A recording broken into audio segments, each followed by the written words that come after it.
ವ್ಯಾಪಾರಿಗಳೇ, ಉದ್ಯಮಿಗಳೇ, ಗ್ರಾಹಕರೇ, ಆಗಿವೆ ನಿಮ್ಮ ಸಮಸ್ಯೆಗಳು ಕ್ರಾನಿಕ್, ಆಗಬೇಡಿ ಯಾವತ್ತು ಪ್ಯಾನಿಕ್. ಇದು ನಮ್ಮ ಕುಡ್ಲ ಬಿಸ್ನೆಸ್ ಕ್ಲಿನಿಕ್. ಇಲ್ಲಿದೆ ಕರ್ನಾಟಕ ಬ್ಯಾಂಕ್ ಬಿಸ್ನೆಸ್ ಟಾನಿಕ್. ನಾನು CASS ನಾಯಕ್.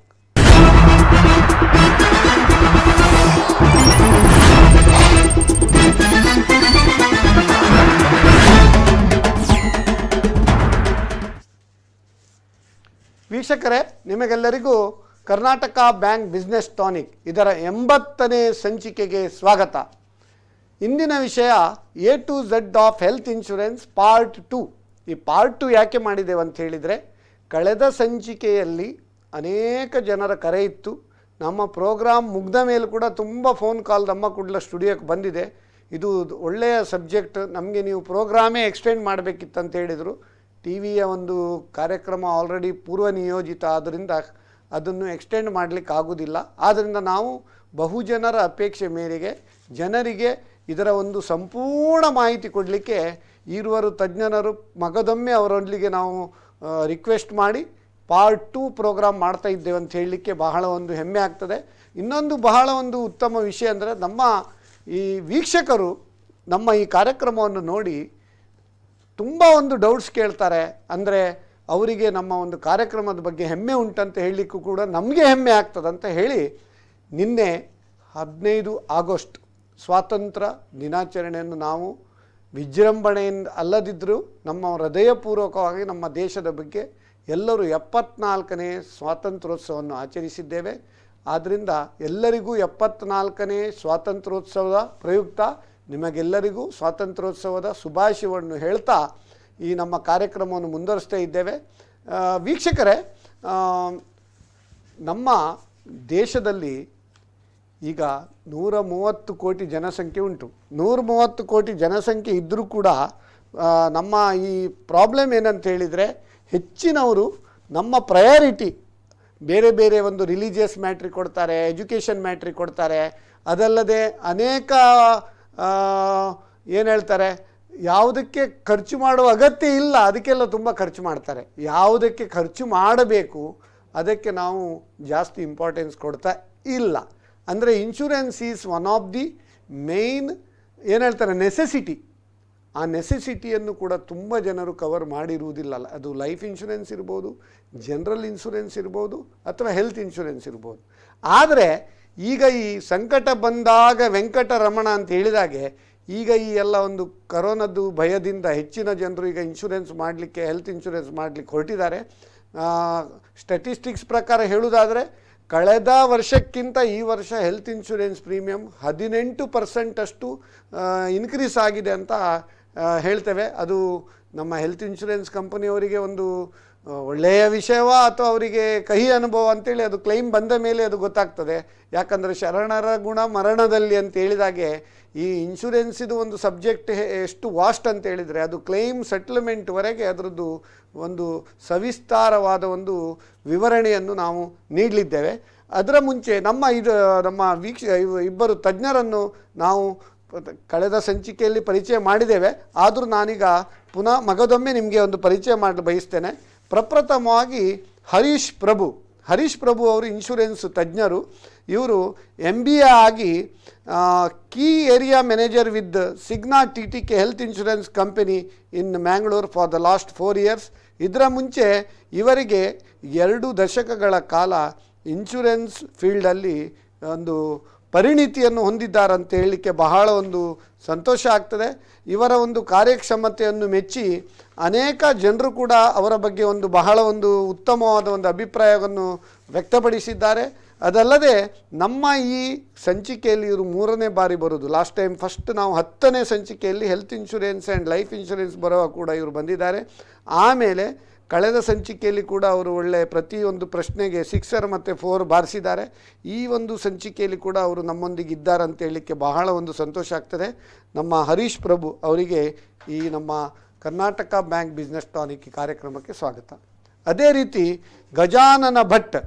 ಗಜಾನನ ಭಟ್ ಅವರು ಹೇಳೋದಂದರೆ, ಅವರು ಅಧ್ಯಾಪಕರಾಗಿ ಒಂದು ಮುಖ್ಯೋಪಾಧ್ಯಾಯರಾಗಿ ಒಂದು 25 ವರ್ಷಗಳ ಕಾಲ ತನ್ನ ಸೇವೆ ಸಲ್ಲಿಸಿದ ಒಂದು ಅನುಭವ ಉಂಟು. ಆದ್ದರಿಂದ ಅವರು ಟ್ರೈನರ್ ಆಗಿ star health and allied insurance ಕಂಪನಿಗೆ ಸೇರ್ಪಡೆಯಾಗಿದ್ದಾರೆ. ಕಳೆದ ಅನೇಕ ವರ್ಷಗಳಿಂದ ಅಲ್ಲಿ ಕಾರ್ಯನಿರ್ವಹಿಸ್ತಾ ಇದ್ದಾರೆ. ಸಾವಿರಾರು ಜನರಿಗೆ ಇನ್ಶೂರೆನ್ಸ್ ಬಗ್ಗೆ ಅವರು ಮಾಹಿತಿ ಮತ್ತು ಟ್ರೈನಿಂಗ್ ಕೊಡ್ತಾ ಇದ್ದಾರೆ. ಅದಲ್ಲದೆ more than 100 health insurance awareness program ಬೇರೆ ಬೇರೆ ಬ್ಯಾಂಕ್ ಇರ್ಬೋದು, ಎಜುಕೇಷನ್ ಇನ್ಸ್ಟಿಟ್ಯೂಷನ್ ಇರ್ಬೋದು, ಅಲ್ಲಿ ಒಂದು ಅವೇರ್ನೆಸ್ ಪ್ರೋಗ್ರಾಮ್ ಮಾಡಿದ ಕೀರ್ತಿ ಅವರಿಗೆ ಸಲ್ತದೆ. ಅದಲ್ಲದೆ ಇವರು star health and allied insurance ಕಂಪನಿಯ ಸ್ಟಾರ್ ಪ್ಲೇಯರ್ ಅಂತ ಹೇಳಲಿಕ್ಕೆ ಭಾಳ ಸಂತೋಷ ಆಗ್ತದೆ. 19-20ನೇ ಟ್ರೈನಿಂಗ್ ಸಾಲಲ್ಲಿ ಆಲ್ ಇಂಡಿಯಾ ಲೆವೆಲ್ ಟಾಪರ್ ಆಗಿ ಟ್ರೈನಿಂಗಲ್ಲಿ ಮೂಡಿ ಬಂದಿದ್ದಾರೆ. ಇಂಥ ಒಂದು ಅನೇಕ ಅಪಾರ ಅನುಭವ ಇರುವ ಶ್ರೀ ಗಜಾನನ ಭಟ್ ಇವರಿಗೆ ಕೂಡ ನಮ್ಮ ಈ ಕಾರ್ಯಕ್ರಮಕ್ಕೆ ಸ್ವಾಗತ. ಈಗ ಪ್ರಪ್ರಥಮವಾಗಿ ನಮ್ಮ ಹರೀಶ್ ಪ್ರಭು ಅವರೇ, ನಿನ್ನೆ ಕೂಡ ಸ್ವಾತಂತ್ರ್ಯೋತ್ಸವದ ಸಂದರ್ಭದಲ್ಲಿ ಕೆಂಪುಕೋಟೆಯಿಂದ ನಮ್ಮ ನರೇಂದ್ರ ಮೋದಿಯವರು ಕೆಂಪು ರಾಷ್ಟ್ರಕ್ಕೆ ಎಚ್ಚರಿಕೆ ಕೂಡ ನೀಡಿದ್ದಾರೆ. ಆ ಎಚ್ಚರಿಕೆ ಒಂದಿಗೆ ನಮ್ಮ ಜನರಿಗೆ ಕೂಡ ಒಂದು ತಿಳಿ ಹೇಳುವ ಒಂದು ಕಾರ್ಯಕ್ರಮ ಮಾಡಿದೆ. ಆ ಅನೇಕ ಒಂದು ತಿಳಿ ಹೇಳುವ ಕಾರ್ಯಕ್ರಮದಲ್ಲಿ ಇನ್ಶೂರೆನ್ಸ್ ಬಗ್ಗೆ ಕೂಡ ಒಂದು ಹೇಳಿದ್ದಾರೆ. ಅದರ ಬಗ್ಗೆ ಒಂದು ಬ್ರೀಫ್ ಮಾಡ್ಬೋದಾ? ನೋಡಿ, ಈಗ ಏನಾಗಿದೆ ಅಂದರೆ, ನಾವು ಯಾವುದೇ ಒಂದು ಒಂದು ಎತ್ತರದ ಪ್ಲೇಸ್ ಹೋಗಬೇಕಿದ್ರೆ ಅದು ಸ್ಟೆಪ್ ಬೈ ಸ್ಟೆಪ್ ಹೋಗಬೇಕಾಗ್ತದೆ. Step by step. ಈಗ ಆಯುಷ್ಮಾನ್ ಭಾರತದಲ್ಲಿ ಇಂಟ್ರೊಡ್ಯೂಸ್ ಮಾಡಿದ್ದು ಬಡವರಿಗಾಗಿ. ಈ ಬಡವರಿಗೆ ಅಂದರೆ ಕಡು ಬಡವರು ಅಂದರೆ ಪೋವರ್ಟಿ ಲೆವೆಲ್ಗಿಂತ ಕೆಳಗೆ ಇದ್ದವರಿಗಾಗಿ BPL ಕಾರ್ಡ್ ಹೋಲ್ಡರ್ನವರಿಗೆ ಕೊಟ್ಟದ್ದು. ಈಗ ಏನಾಗಿದೆ ಅಂದರೆ, ಈ ಒಂದು ಸ್ಟೆಪ್ಪು ಸಕ್ಸಸ್ಫುಲಿ ಅಚೀವ್ ಆಗಿದೆ. ಈಗ ಏನಾಗಿದೆ, ನೆಕ್ಸ್ಟ್ ಲೆವೆಲ್ ಮಧ್ಯಮ ವರ್ಗ, 3ನೇ ಲೆವೆಲ್ ಮೇಲ್ವರ್ಗ. ಆದರೆ ಈ ಮಧ್ಯಮ ವರ್ಗ ಮತ್ತು ಈ ಕೆಳವರ್ಗದ ಮಧ್ಯದಲ್ಲಿ ಕೆಲವರು ಇದ್ದಾರೆ, ಅವರನ್ನು ಮಿಸ್ಸಿಂಗ್ ಮಿಡಲ್ಸ್ ಅಂತ ಹೇಳ್ತಾರೆ. ಈ ಮಿಸ್ಸಿಂಗ್ ಮಿಡಲ್ಸ್ನವರನ್ನು ಈಗ 2ನೇ ಸ್ಟೆಪ್ ಅಲ್ಲಿ ಕವರ್ ಮಾಡ್ತಾ ಇದ್ದಾರೆ. ಪ್ರಧಾನಮಂತ್ರಿಗಳು ನಮ್ಮ 2ನೇ ಸ್ಟೆಪ್ ಅಲ್ಲಿ ಅದನ್ನು ಕವರ್ ಮಾಡ್ತಾ ಇದ್ದಾರೆ. ಹಾಗಾದ್ರೆ ಮುಂದಿನ ಸ್ಟೆಪ್ ಯಾವುದು? ಮಧ್ಯಮ ವರ್ಗ. ಸೊ ಈ ತರ ಒಂದೊಂದೇ ಸ್ಟೆಪ್ ಮೇಲೆ ಬಂದು ಈಗ ಈ ಮಧ್ಯಮ ಮಿಸ್ಸಿಂಗ್ ಮಿಡ್ಲ್ ಅಂದ್ರೆ ಏನು? ಈಗ ಕೆಲವು ಗವರ್ಮೆಂಟ್ ಆಫೀಷಿಯಲ್ಸ್ ಇರ್ತಾರೆ, ಬಟ್ ಅವರ ಇನ್ಕಮು ಮಧ್ಯಮ ವರ್ಗಕ್ಕಿಂತ ಕೆಳಗಿರ್ತದೆ, ಕೆಳವರ್ಗಕ್ಕಿಂತ ಮೇಲೆ ಇರ್ತದೆ. ಈವನ್ ಕೆಲವು ಪೊಲೀಸ್ ಕಾನ್ಸ್ಟೇಬಲ್ಸ್ ಆ ಲೆವೆಲ್ನವರು, ಇಲ್ಲಾದ್ರೆ ಈ ಕಾಂಟ್ರಾಕ್ಟ್ ಎಂಪ್ಲಾಯೀಸ್. ಕಾಂಟ್ರಾಕ್ಟ್ ಅಂದ್ರೆ ಏನು? ಇಲ್ಲಿ ನಾನು ಒಂದು 3 ತಿಂಗಳು ದಿನಗೂಲಿ ನೌಕರರು. ಆದ್ರೆ ಅವರ ಇನ್ಕಮ್ ಈ ಕೆಳಗಡೆ BPL ನವರಿಗಿಂತ ಮೇಲೆ ಇರ್ತದೆ. ಅಂತವರನ್ನು ಕವರ್ ಮಾಡಿಬಿಟ್ಟು ಈಗ 2ನೇ ಸ್ಟೆಪ್ ಅನ್ನು ಕವರ್ ಮಾಡಲಿಕ್ಕೆ ಮಧ್ಯಮ ವರ್ಗದ ಮಧ್ಯ, ಮಿಸ್ಸಿಂಗ್ ಮಿಡಲ್, ಕೆಳಸ್ತರದ ಮೇಲ್ವರ್ಗ. ಎಸ್, ಕೆಳಸ್ತರದ ಮೇಲ್ವರ್ಗ, ಮಿಸ್ಸಿಂಗ್ ಮಿಡ್ಲ್ ಕ್ಲಾಸ್ ಅಂತ ನೀವು ಭಾರಿ ಒಳ್ಳೆಯದಾಗಿ ಹೇಳಿದಿರಿ. ಅಂದ್ರೆ ನಮ್ಮ ಒಂದು ಪ್ರಧಾನಿಯವರು ನಮ್ಮ ಎಲ್ಲ ಜನರ ಬಗ್ಗೆ ಒಳ್ಳೆಯ ರೀತಿಯಲ್ಲಿ ಪ್ರತಿಯೊಬ್ಬರ ಬಗ್ಗೆ ಒಂದು ಉತ್ತಮ ಚಿಂತನೆ ಮಾಡ್ತಾರೆ. ಇಂಥ ಒಂದು ಉತ್ತಮ ಪ್ರಧಾನಿ ನಾವು ಪಡೆದುಕೊಂಡದಕ್ಕೆ ನಮಗೊಂದು ಹೆಮ್ಮೆ ಅಂತ ಹೇಳಲಿಕ್ಕೆ ಬಹಳ ಒಂದು ಖುಷಿ ಆಗ್ತದೆ. ಈಗ ಗಜಾನನ ಭಟ್ ಅವರೇ, ಈ ಮಿಸ್ಸಿಂಗ್ ಮಿಡ್ಲ್ ಕ್ಲಾಸ್ ಅಂತ ಹೇಳಿದ್ರಿ. ಈ ಮಿಸ್ಸಿಂಗ್ ಮಿಡ್ಲ್ ಕ್ಲಾಸ್ನವರು ಈಗ ESIC ಕವರೇಜ್ ಇರ್ತದೆ ಕೆಲವರಿಗೆ, ಅಥವಾ ಇವರು ಕಾನ್ಸ್ಟೇಬಲ್ ಎಲ್ಲ ಹೇಳ್ತಾರೆ, ಸರ್ಕಾರದ್ದು ಇನ್ಶೂರೆನ್ಸ್ ಕವರೇಜ್ ಎಲ್ಲ ಇರ್ತದೆ. ESIC ಎಲ್ಲ ಇರುವವರಿಗೆ ಪುನಃ ಈ ಗ್ರೂಪ್ ಇನ್ಶೂರೆನ್ಸ್ ಅಥವಾ ಹೆಲ್ತ್ ಇನ್ಶೂರೆನ್ಸ್ ಇಂಡಿವಿಜುವಲ್ ಅಗತ್ಯ ಉಂಟಾ ಅಂದರೆ ಒಂದು ಪ್ರಶ್ನೆ. ಅದರ ಬಗ್ಗೆ ಹೇಳ್ಬೋದಾ? ಸಾಮಾನ್ಯವಾಗಿ ಯಾರಿಗೆ ESI ಎನ್ನುವಂಥದ್ದು ಕವರ್ ಆಗಿಲ್ಲ ಅಂಥ ವರ್ಗವನ್ನ ಇಲ್ಲಿ ದೃಷ್ಟಿಯಲ್ಲಿ ಇಟ್ಕೊಂಡು ಏನು ಅಂತಂದ್ರೆ, ಇವತ್ತು ಸ್ವತಂತ್ರ ಬಂದು 74 ವರ್ಷ ಕಳೆದರೂ ಸಹಿತ ನಮ್ಮ ದೇಶದಲ್ಲಿ 73 ವರ್ಷ 74ನೇ ಆಚರಣೆಯನ್ನು ಮಾಡ್ತೇವೆ. ಇಂಥ ಸಂದರ್ಭದಲ್ಲೂ ಸಹಿತ ಏನಾಗ್ತಾ ಇದೆ ಕೇಳಿದ್ರೆ, ಜನರಿಗೆ ಅವರ ಆರೋಗ್ಯವನ್ನು ಕಾಪಾಡಿಕೊಳ್ಳಿಕ್ಕೆ ಬೇಕಾದಂತ ಒಳ್ಳೆ ಚಿಕಿತ್ಸೆಯನ್ನು ಪಡೆಯುವಂತದ್ದು ಇವತ್ತು ಬಹಳ ಕಷ್ಟವಾಗ್ತಾ ಇದೆ. ಅಂತ ಸಂದರ್ಭದಲ್ಲಿ ಜಗತ್ತಿನಲ್ಲೇ ಅತ್ಯಂತ ದೊಡ್ಡ ಯೋಜನೆ ಒಂದು ಆಯುಷ್ಮಾನ್ ಭಾರತ್ ಎನ್ನುವಂಥದ್ದು. ಇದರ ಮೂಲಕವಾಗಿ ನಮ್ಮ ದೇಶದಲ್ಲಿ ಒಂದು ಇವತ್ತು ಕ್ರಾಂತಿಕಾರಿ ಹೆಜ್ಜೆಯನ್ನ ನಮ್ಮ ಸರ್ಕಾರ, ಕೇಂದ್ರ ಸರ್ಕಾರ ಇರ್ಬೋದು ಅಥವಾ ರಾಜ್ಯ ಸರ್ಕಾರಗಳು ಇಟ್ಟಿದೆ. ಆ ದಿಸೆಯಲ್ಲಿ ಎಲ್ಲ ಆರೋಗ್ಯ ಏನು ಕೇಂದ್ರ ಸರ್ಕಾರದಿರ್ಬೋದು, ಎಲ್ಲ ಏನು ಸರ್ಕಾರಿ ಪ್ರಾಯೋಜಿತ ಏನು ಆರೋಗ್ಯ ಒಂದು ಇದೆಯಲ್ಲ ಯೋಜನೆಗಳು, ಅದನ್ನೆಲ್ಲ ಈಗ ಏನ್ ಮಾಡ್ತಾ ಇದ್ದಾರೆ ಕೇಳಿದ್ರೆ ಒಂದೇ ಸೂರಿನಡಿಯಲ್ಲಿ ತರ್ತಾ ಇದ್ದಾರೆ. ಆಯುಷ್ಮಾನ್ ಭಾರತ್ ಎನ್ನುವಂಥದ್ದು ಆಧಾರದಲ್ಲಿ ತಂದು ಅವರಿಗೆಲ್ಲ ಏನ್ ಮಾಡ್ತಾ ಇದ್ದಾರೆ ಕೇಳಿದ್ರೆ, ಒಂದು ID ಕಾರ್ಡ್ ಅನ್ನ, ಈಗ ಆಧಾರ್ ಕಾರ್ಡ್ ಇದ್ದ ಹಾಗೆ ಒಂದು ID ಕಾರ್ಡ್ ಅನ್ನ ಇಶ್ಯೂ ಮಾಡತಕ್ಕಂಥ ಬಹಳ ಹೆಲ್ತ್ ಕಾರ್ಡ್ ಹೌದು, ಬಹಳ ಒಳ್ಳೆ ಒಂದು ಯೋಜನೆಯನ್ನ ಕೈಗೊಂಡಿದ್ದಾರೆ. ಖಂಡಿತವಾಗಿಯೂ ಸಮಾಜದ ದುರ್ಬಲ ಮತ್ತು ಬಡವರ್ಗದವರು ಮತ್ತು ಅಲ್ಲಿಂದ ಸ್ವಲ್ಪ ಮೇಲ್ಸ್ತರದಲ್ಲಿ ಇರ್ತಕ್ಕಂಥವ್ರು ಅಂತವರಿಗೂ ಸಹಿತ ಇದು ಬಹಳಷ್ಟು ಇದೊಂದು ಕವರೇಜ್ ಇಲ್ಲದಿದ್ರೆ ಈ ಮಿಸ್ಸಿಂಗ್ ಮಿಡ್ಲ್ ಕ್ಲಾಸ್ ಉಂಟಲ್ಲ, ಅವರು ಮತ್ತೆ ಅವರ ಚಿನ್ನ ಮಾರಿ ಮನೆ ಮಾರಿ ಬೇರೆ ಎಲ್ಲ ಮಾಡಿ ಹಾಸ್ಪಿಟ್ಲ್ ಬಿಲ್ ಕಟ್ಲಿಕ್ಕೆ ಆಗದೆ ಮತ್ತೆ ಕೆಳವರ್ಗಕ್ಕೆ ಡೌನ್ ಗ್ರೇಡ್ ಆಗುವ ಚಾನ್ಸ್ ಉಂಟು. ಅದು ಆಗದೇ ಇರ್ಲಿಕ್ಕೆ ಇದೆಲ್ಲ ಒಂದು ಕವರೇಜ್ ಮಾಡ್ಬೇಕಂತ. ಇವತ್ತು ಏನಾಗ್ತಾ ಇದೆ ಕೇಳಿದ್ರೆ, ಆಸ್ಪತ್ರೆಗಳಲ್ಲಿ ಯಾವುದೇ ಒಂದು ಕಾಯಿಲೆಗೆ ಚಿಕಿತ್ಸೆ ಇಲ್ಲದೆ ಸಾಯುವಂತವ್ರಿಗಿಂತ ಚಿಕಿತ್ಸೆಗೆ ಹಣ ಇಲ್ಲದೆ ಸಾಯುವಂತವ್ರ ಸಂಖ್ಯೆ ಜಾಸ್ತಿ.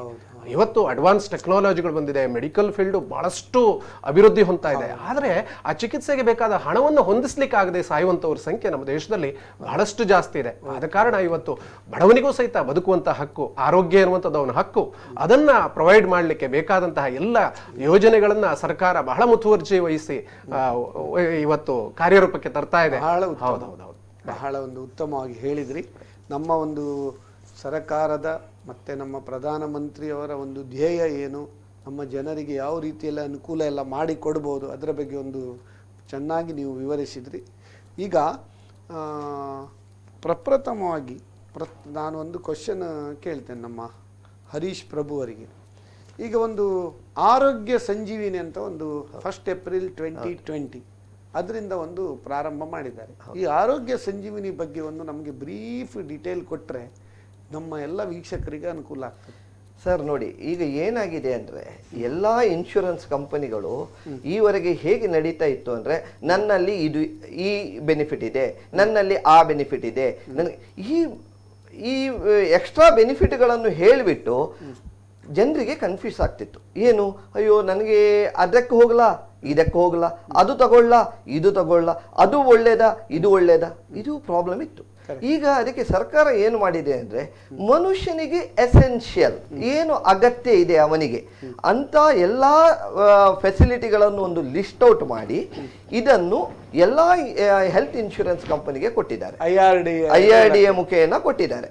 ಕೊಟ್ಟು ಏನು ಹೇಳಿದ್ದಾರೆ ಅಂದ್ರೆ, ನೋಡ್ರಪ್ಪ, ಇದಕ್ಕೆ ಒಂದು ಹೆಸರು, ಕಾಮನ್ ಹೆಸರು, ಆರೋಗ್ಯ ಸಂಜೀವಿನಿ. ನೀನಾದ್ರೂ ಆರೋಗ್ಯ ಸಂಜೀವಿನಿ, ಅವನಾದ್ರೂ ಆರೋಗ್ಯ ಸಂಜೀವಿನಿ. ಅಂದ್ರೆ ಈಗ ನೀವು ಹೆಲ್ತ್ ಇನ್ಶೂರೆನ್ಸ್ ಪ್ಲೇಯರ್ಸ್ ಎಷ್ಟಿದ್ದಾರೆ ಗಜನನ್ನು ಬಿಟ್ರೆ? ಅಲ್ಲ, ಒಟ್ಟು 32 ಕಂಪನಿಗಳು ಹೌದು. ಅಂದ್ರೆ ಜನರಲ್ ಇನ್ಶೂರೆನ್ಸ್ ಮತ್ತು ಸ್ಟ್ಯಾಂಡ್ ಅಲೋನ್ ಎರಡು ಸೇರಿ, ಅಂದ್ರೆ they are covering health insurance. ಹೌದು, ಎಲ್ಲ ಕಂಪನಿಗಳು ಸಹಿತ ಇವತ್ತು ಆರೋಗ್ಯ ಸಂಜೀವಿನಿ ಅನ್ನುವಂತ ಪ್ರಾಡಕ್ಟ್ ಅನ್ನ ಲಾಂಚ್ ಮಾಡಿದ್ದಾರೆ. ಇದರಲ್ಲಿ 32 ಕಂಪನೀಸ್. ಆದ್ರಿಂದ ಅವರಿಗೆ ಯಾವ ಕಂಪನಿ ಬೇಕೋ ಆ ಕಂಪನಿ ತಗೊಳ್ಬಹುದು. ಎಲ್ಲಾ ಕಡೆ ಫೀಚರ್ಸ್ ಒಂದೇ, ಎಲ್ಲಾ ಕಡೆನೂ ಫೀಚರ್ಸ್ ಒಂದೇ. ಆದ್ರೆ ರೇಟ್ ನೀವು ಹೇಳುದು ಏನಂತ ಹೇಳಿದ್ರೆ, ಈಗ IRDA ಪ್ರಾಡಕ್ಟ್ ಪ್ರಕಾರ ಆ ಸ್ಟ್ರಕ್ಚರ್ಡ್ ಒಂದು ಕಂಪನಿ ತಂದ್ರು ಯಾವುದೆಲ್ಲ ಬೆನಿಫಿಟ್ಸ್ ಮತ್ತೆ ನಿಬಂಧನೆಗಳು ಎಲ್ಲ ಕಂಪನಿಗೂ ಸಮಾನವಾಗಿರ್ತದೆ. ಪ್ರೀಮಿಯಂ ಮಾತ್ರ ನೋಡಿ ಕಂಪೇರ್ ಮಾಡಿ ತಗೊಂಡು, ಅಂದ್ರೆ ಅದು ಒಂದು ಏನ್ ಹೇಳ್ತಾರೆ, ಒಂದು buffet lunch or buffet dinner ಅಥವಾ buffet breakfast at reasonable rate ಎಲ್ಲ ಕಡೆ ಫಿಕ್ಸ್ ಮಾಡಿದಾಗ ಆಯ್ತು. ಜನರಿಗೆ ಅದು ಸುಲಭವಾಗುವ ರೀತಿಯಲ್ಲಿ. ಅದರ ಬಗ್ಗೆ ನಾವು ಚರ್ಚೆಯನ್ನು ಮತ್ತೆ ಮುಂದುವರಿಸುವ. ಒಂದು ವೀಕ್ಷಕರ ಕರೆ ಉಂಟು. ಹಲೋ ಸರ್, ನಮಸ್ಕಾರ. ನಾನು ರಾಮರಾವ್, ಕೊಟ್ಟಾರಿ ಚೌಕಿಯಿಂದ. ರಾಮರಾಯರಿಗೆ ಈ ಕಾರ್ಯಕ್ರಮಕ್ಕೆ ಸ್ವಾಗತ. ನಿಮ್ಮ ಪ್ರಶ್ನೆ ಕೇಳ್ಬೋದಾ? ಪ್ರಪ್ರಥಮವಾಗಿ ನಿಮ್ಮೆಲ್ಲರಿಗೂ ಇಂಡಿಪೆಂಡೆನ್ಸ್ ಡೇ ಶುಭಾಶಯಗಳನ್ನು ಹೇಳ್ತಾ ಇದ್ದೇನೆ. Thank you. ನಿಮ್ಗೆ ಸಹ ಇಂಡಿಪೆಂಡೆನ್ಸ್ ಡೇ ಶುಭಾಶಯ. SS ನಾಯ್ಕರ ಅವರ ರಾಷ್ಟ್ರ ಪ್ರೇಮಕ್ಕೆ ನಾನು ಮೆಚ್ಚಿದ್ದೇನೆ. ಯಾಕಂದ್ರೆ ಗ್ರೀನ್ ಕಲರ್ ಶರ್ಟ್, ಕೇಸರಿ ಕಲರ್ ಮೋದಿ ಕೋಟ್, ಪ್ರಾಯಶಃ ಪ್ಯಾಂಟ್ ಕೂಡ ವೈಟ್ ಕಲರ್ ಇದ್ದೇನೆ. ಮತ್ತೆ ಇನ್ನೊಂದು ವಿಷಯ, ಇವತ್ತು ವಿಜಯವಾಣಿಯಲ್ಲಿ ಭಾರತೀಯ ಲೆಕ್ಕ ಪರಿಶೋಧಕರ ಸಂಸ್ಥೆ ಮಂಗಳೂರು ಶಾಖೆ ವತಿಯಿಂದ ಪಡೀಲ್ನಲ್ಲಿ ಕಚೇರಿಯಲ್ಲಿ 74ನೇ ಸ್ವಾತಂತ್ರ್ಯೋತ್ಸವ ಆಚರಿಸಲಾಯಿತು. NCC 18ನೇ ಕರ್ನಾಟಕ ಬೆಟಾಲಿಯನ್ ಆಡಳಿತಾಧಿಕಾರಿ ಅಮಿತಾಬ್ ಸಿಂಗ್ ಅವರನ್ನು ಸನ್ಮಾನಿಸಲಾಯಿತು. IAC ಮಂಗಳೂರು ಶಾಖೆ ಅಧ್ಯಕ್ಷ SS ನಾಯಕ್, ಕಾರ್ಯದರ್ಶಿ ಅಬ್ದುಲ್ ರಹಮಾನ್ ಅವರು ಉಪಸ್ಥಿತರಿದ್ದರು. ಅದು ಕೂಡ ನನಗೆ ನೋಡಿ ಸಂತೋಷ ಆಯ್ತು. ಪ್ರಾಯಶಃ SS ನಾಯಕ್ ಅವರಿಗೆ ಒಂದು ಇಂಟ್ಯೂಷನ್ ಆಗಿರ್ಬೇಕು. ಯಾಕಂದ್ರೆ ನರೇಂದ್ರ ಮೋದಿ ಅವರು ಭಾಷಣದಲ್ಲಿ ಆಯುಷ್ಮಾನ್ ಭಾರತ್, ಹೆಲ್ತ್ ಕಾರ್ಡ್ ಅದ್ರ ಬಗ್ಗೆ ಎಲ್ಲ ಹೇಳಿದ್ದಾರೆ. ಸೊ ನೀವು ಅದಕ್ಕಿಂತ ಮುಂಚೆ ನಿಮ್ಮ ಬಿಸ್ನೆಸ್ ಟಾನಿಕ್ ನಲ್ಲಿ ಇದ್ರ ಬಗ್ಗೆ ಕವರ್ ಮಾಡ್ತಾ ಇದ್ದೀರಿ. ಅದು ಒಂದು ಖುಷಿ ಇದೆ. ಯಾಕಂದ್ರೆ ಉದಯವಾಣಿ ಕೂಡ ಸಾಕಷ್ಟು ಬಂದಿದೆ. ಇವತ್ತು ಉದಯವಾಣಿ ಮತ್ತೆ ಆರೋಗ್ಯವಾಣಿಯಲ್ಲಿ ಇದ್ರ ಬಗ್ಗೆ ಸಾಕಷ್ಟು ಬಂದಿದೆ. ನನ್ನ ಪ್ರಶ್ನೆ ಏನಂದ್ರೆ, ನಾನು ಅದನ್ನ ಇಂಗ್ಲಿಷ್ ಬರ್ಕೊಂಡಿದ್ದೇನೆ, ಇಂಗ್ಲಿಷ್ ಓದಿ ಸೇವ್ ಆಗ್ತದೆ. In case of insurance claim, if the dead body is not traceable, police department will not give death certificate. Whether claim will be settled without death certificate. ನೀವು ನೋಡಿರ್ಬೋದು, ಕೆಲವರೆಲ್ಲ ನೇತ್ರಾವತಿ ನದಿಯಲ್ಲಿ ಹಾರಿದ್ದಾರೆ, ಅದು ನಮಗೊಬ್ರು ಪರಿಚಯದವರು, ಅವ್ರದ್ದು ಇನ್ನೂ ಡೆಡ್ ಬಾಡಿ ಸಿಕ್ಲಿಲ್ಲ. Next question, in Udayavani Sudina there is an advertisement, protect your family with a term insurance of 1 crore at just ₹50 per day, whether daily part payment is allowed. Next one, Ayushman Bharat Modi ಅವರು ಸ್ಪೀಚ್ ನಲ್ಲಿ ಹೇಳಿದ್ದಾರೆ missing middle ಅಂತ ಹೇಳಿ, ವಿಜಯವಾಡಲ್ಲಿ ನಿನ್ನೆ ಇತ್ತು, ಅದರ ಬಗ್ಗೆ detail ಹೇಳ್ಬೋದಾ? ಮತ್ತೆ whether certificate given by treating doctors can be close relatives. Next, while sanctioning the claim amount, total amount is credited to our account. Why breakup figure is not given, like room charges, operation charges, consulting fees, etc.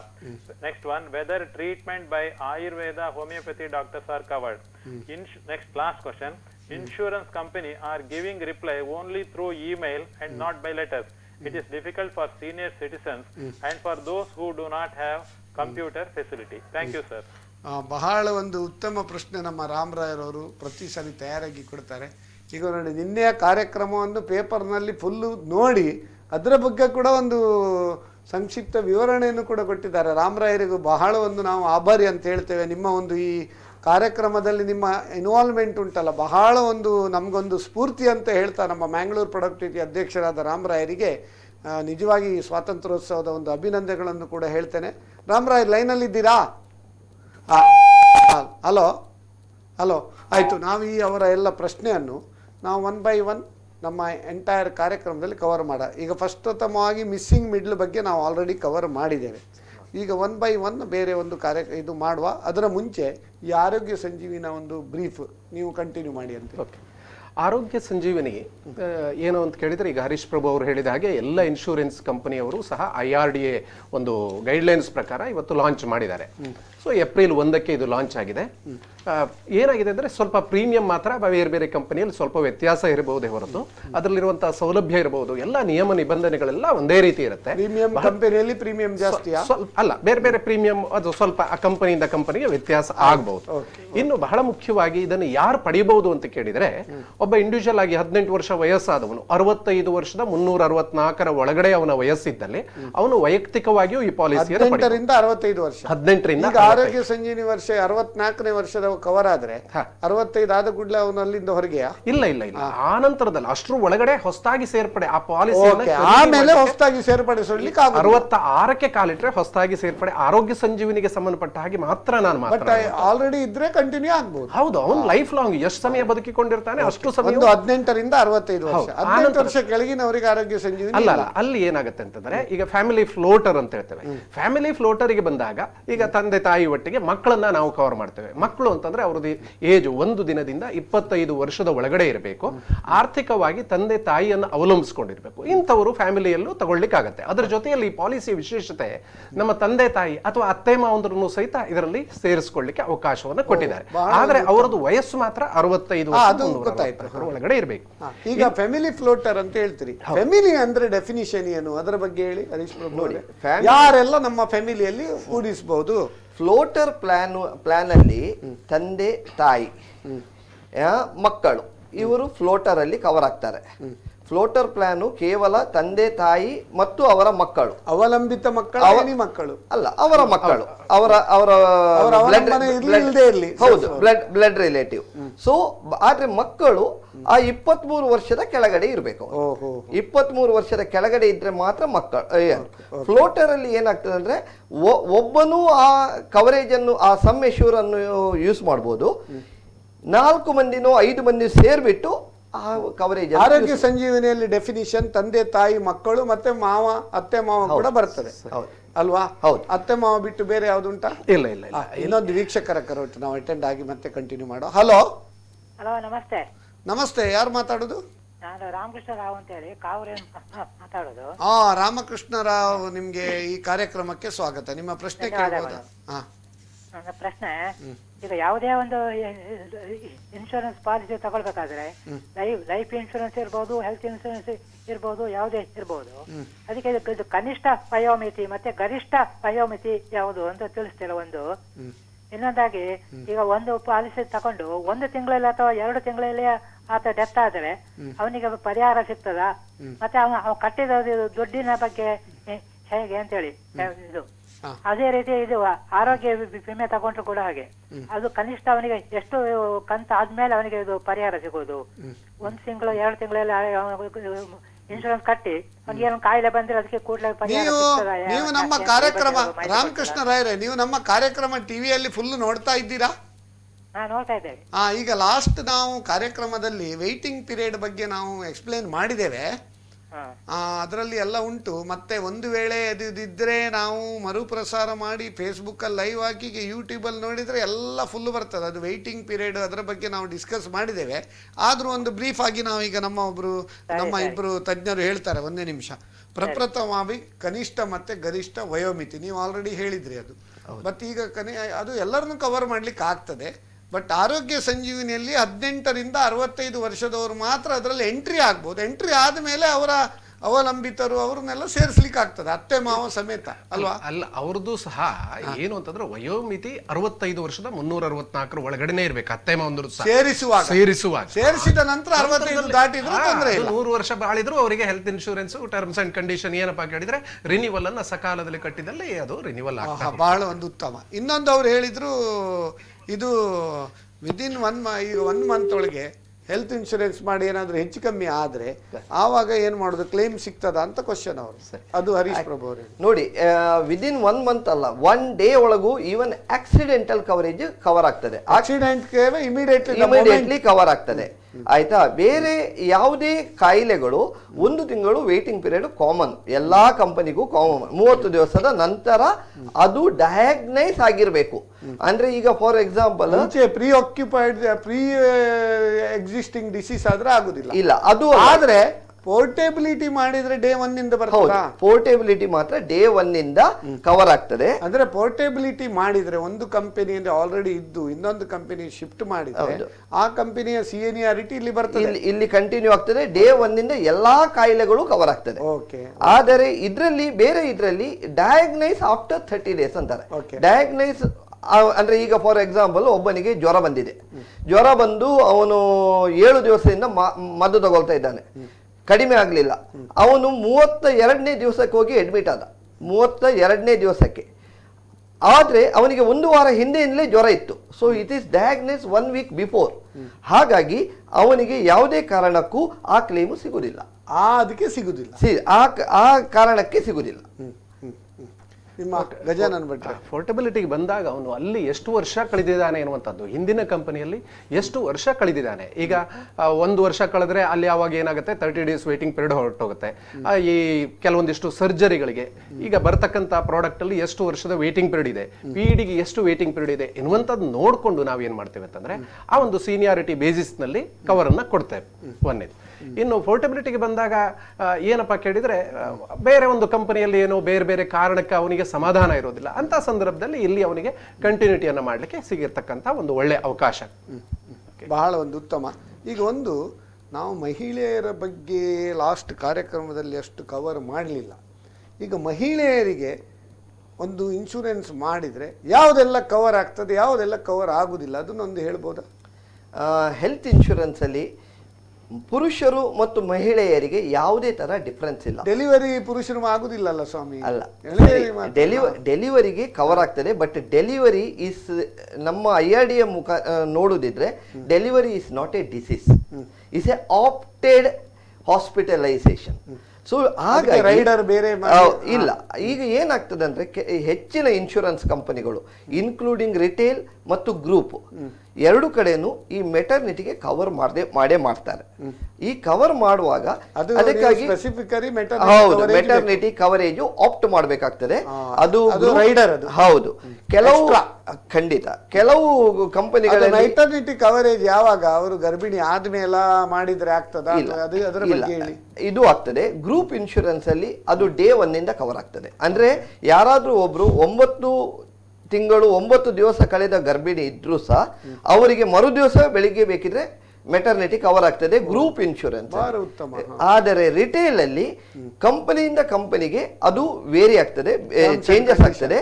ಕೆಲವು ಕಂಪನಿಯವರು 9 ತಿಂಗಳಿಗೆ ಅಂತ ಹೇಳ್ತಾರೆ, ಕೆಲವರು 1 ವರ್ಷ ಹೇಳ್ತಾರೆ, ಕೆಲವರು 2, 3, 5 ಈ ತರ 4 ವರ್ಷವರೆಗೂ ಹೋಗ್ತದೆ. ಸೊ ಕಂಪನಿಯಿಂದ ಕಂಪನಿಗೆ ಪ್ರೀಮಿಯಂ ಮೇಲೆ ವೇರಿಯೇಷನ್ ಆಗ್ತದೆ. ಯಾಕಂದ್ರೆ ಇದು cost to as it is maternity benefit ಇಲ್ಲ. ಬೇಕಾದ್ರೆ ಅವರು ಎಕ್ಸ್ಟ್ರಾ ರೈಡರ್ ಬೆನಿಫಿಟ್ ತಗೊಳ್ಬಹುದು. ಈಗ ಅಬೋರ್ಷನ್ ಎಲ್ಲ ಅದರ ಬಗ್ಗೆ ಅಲ್ಲಿ ಏನಾಗುತ್ತೆ ಅಂತ ಕೇಳಿದ್ರೆ, ಈಗ ಒಂದೊಂದು ಕಂಪನಿಯಲ್ಲಿ ಒಂದೊಂದು ಪ್ರಾಡಕ್ಟ್ ಇಂದ ಪ್ರಾಡಕ್ಟ್ಗೆ ವ್ಯತ್ಯಾಸ ಆಗುತ್ತೆ. ಈ ಎಲ್ಲ ಪ್ರಾಡಕ್ಟ್ ಅಲ್ಲಿ ನಾವು ಡೆಲಿವರಿ ಎಕ್ಸ್ಪೆನ್ಸಸ್ ಕೊಡ್ತೇವೆ ಅಂತ ಹೇಳಿ ಎಲ್ಲಿಯೂ ಹೇಳೋದಿಲ್ಲ. ಕೆಲವು ಪ್ರಾಡಕ್ಟ್ ಅಲ್ಲಿ ಮಾತ್ರ ಇನ್ ಬಿಲ್ಟ್ ಕವರು ಕೆಲವು ಕಂಪನಿಯಲ್ಲಿ ಕೊಡ್ತಾರೆ, ಕೆಲವು ಕಂಪನಿಯಲ್ಲಿ ರೈಡರ್ ಅಂತ ಹೇಳಿ ಆಡ್ ಮಾಡಿ ಅದಕ್ಕೆ ಎಕ್ಸ್ಟ್ರಾ ಪ್ರೀಮಿಯಂ ತಗೊಂಡು ಕೊಡ್ತಾರೆ. ಹಾಗೆ ಕೊಟ್ಟಾಗ ಅದರಲ್ಲಿ ಕಂಡೀಷನ್ಸ್ ಇರುತ್ತೆ. ಅಬೋರ್ಷನ್ ಕೂಡ ಕವರ್ ಮಾಡಬಹುದು. ಅಲ್ಲ, ಅದ್ರ ಯಾವ ರೀತಿ ಕಂಡೀಷನ್ಸ್ ಹಾಕಿ ಅವರಿಗೆ ಇನ್ ಬಿಲ್ಟ್ ಎಲ್ಲ ಮಾಡ್ತಾರೆ. ಹೌದು, ಅದೆಲ್ಲ ಕವರ್ ಮಾಡಬಹುದು. ಅದು ಇಲ್ಲ, ಅದು ಬರುವುದಿಲ್ಲ ಸರ್. DNC ಮತ್ತೆ ನಿಮ್ಮ ವಾಸೆಕ್ಟಮಿ ಅದೆಲ್ಲ ಕವರ್ ಆಗುದಿಲ್ಲ ಇದರಲ್ಲಿ. ಯಾಕೆ ಅಂದ್ರೆ that is not a disease, it is A option ಅಂದ್ರೆ ಏನು, ನನಗೆ ಅದಕ್ಕೆ ರೈಡರ್ ಉಂಟಾ? ರೈಡರ್ ಅಲ್ಲಿ ಎಕ್ಸ್ಟ್ರಾ ಪ್ರೀಮಿಯಂ ಕಟ್ಟಿದ್ರಲ್ಲ ಬರ್ತದೆ. ಯಾವುದ್ರಲ್ಲಿ ಇಲ್ಲ, ಅದರಲ್ಲಿ ಅದು ಕವರೇ ಆಗುದಿಲ್ಲ ಸರ್. ಅದು ಯಾವುದು ಕವರ್ ಆಗುದಿಲ್ಲ. ಯಾಕಂದ್ರೆ ಮೆಟರ್ನಿಟಿ ಅಂಡ್ ಡೆಲಿವರಿ ಮಾತ್ರ. ಅದರಲ್ಲೂ ಎರಡೇ ಸೆಕ್ಷನ್, ಒಂದು ಸೆಕ್ಷನ್ ಅಂದ್ರೆ ಸಿಸರಿನು, ಒಂದು ನಾರ್ಮಲ್ ಡೆಲಿವರಿ, ಎರಡೇ ಆಪ್ಷನ್ ಕೊಡುದು. ಬೇರೆ ಡೆಲಿವರಿ ಇಲ್ಲ ಅಲ್ಲ? ಬೇರೆ ಡೆಲಿವರಿ ಎಲ್ಲಿ ಉಂಟು? ಅಲ್ಲಲ್ಲ, ಅಬೋರ್ಷನ್ ಎಲ್ಲ ಅದರಲ್ಲಿ ಕವರ್ ಆಗುದಿಲ್ಲ ಅಂತ ಹೇಳಿದ್ರು. ಖಾಲಿ ಇದು ಎರಡು ಮಾತ್ರ ಕವರ್ ಆಗ್ತದೆ. ಬಹಳ ಒಂದು ಉತ್ತಮ ಇದು. ಅದರ ಬಗ್ಗೆ ನಾವು ಮತ್ತೆ ಕಂಟಿನ್ಯೂ ಮಾಡುವ. ಈಗ ಇನ್ನೊಂದು ವೀಕ್ಷಕರ ಕರೆ ಉಂಟು. ಹಲೋ, ನಮಸ್ಕಾರ ಸರ್. ನಮಸ್ಕಾರ, ಯಾರು ಮಾತಾಡ್ತಾರೆ? ಮುರಳೀಧರ ಶೆಣೈ. ನಿಮ್ಗೆ ಈ ಕಾರ್ಯಕ್ರಮಕ್ಕೆ ಸ್ವಾಗತ. ನಿಮ್ಮ ಪ್ರಶ್ನೆ ಕೇಳ್ಬೋದಾ? ಹೀಗೆ ಕೇಳ್ತೇನೆ. ಬಹಳ ಉತ್ತಮವಾದಂತಹ ಒಂದು ಸಬ್ಜೆಕ್ಟ್ ಅಲ್ಲಿ ಈಗ ಡಿಸ್ಕಷನ್ ನಡ್ತಾ ಇದೆ.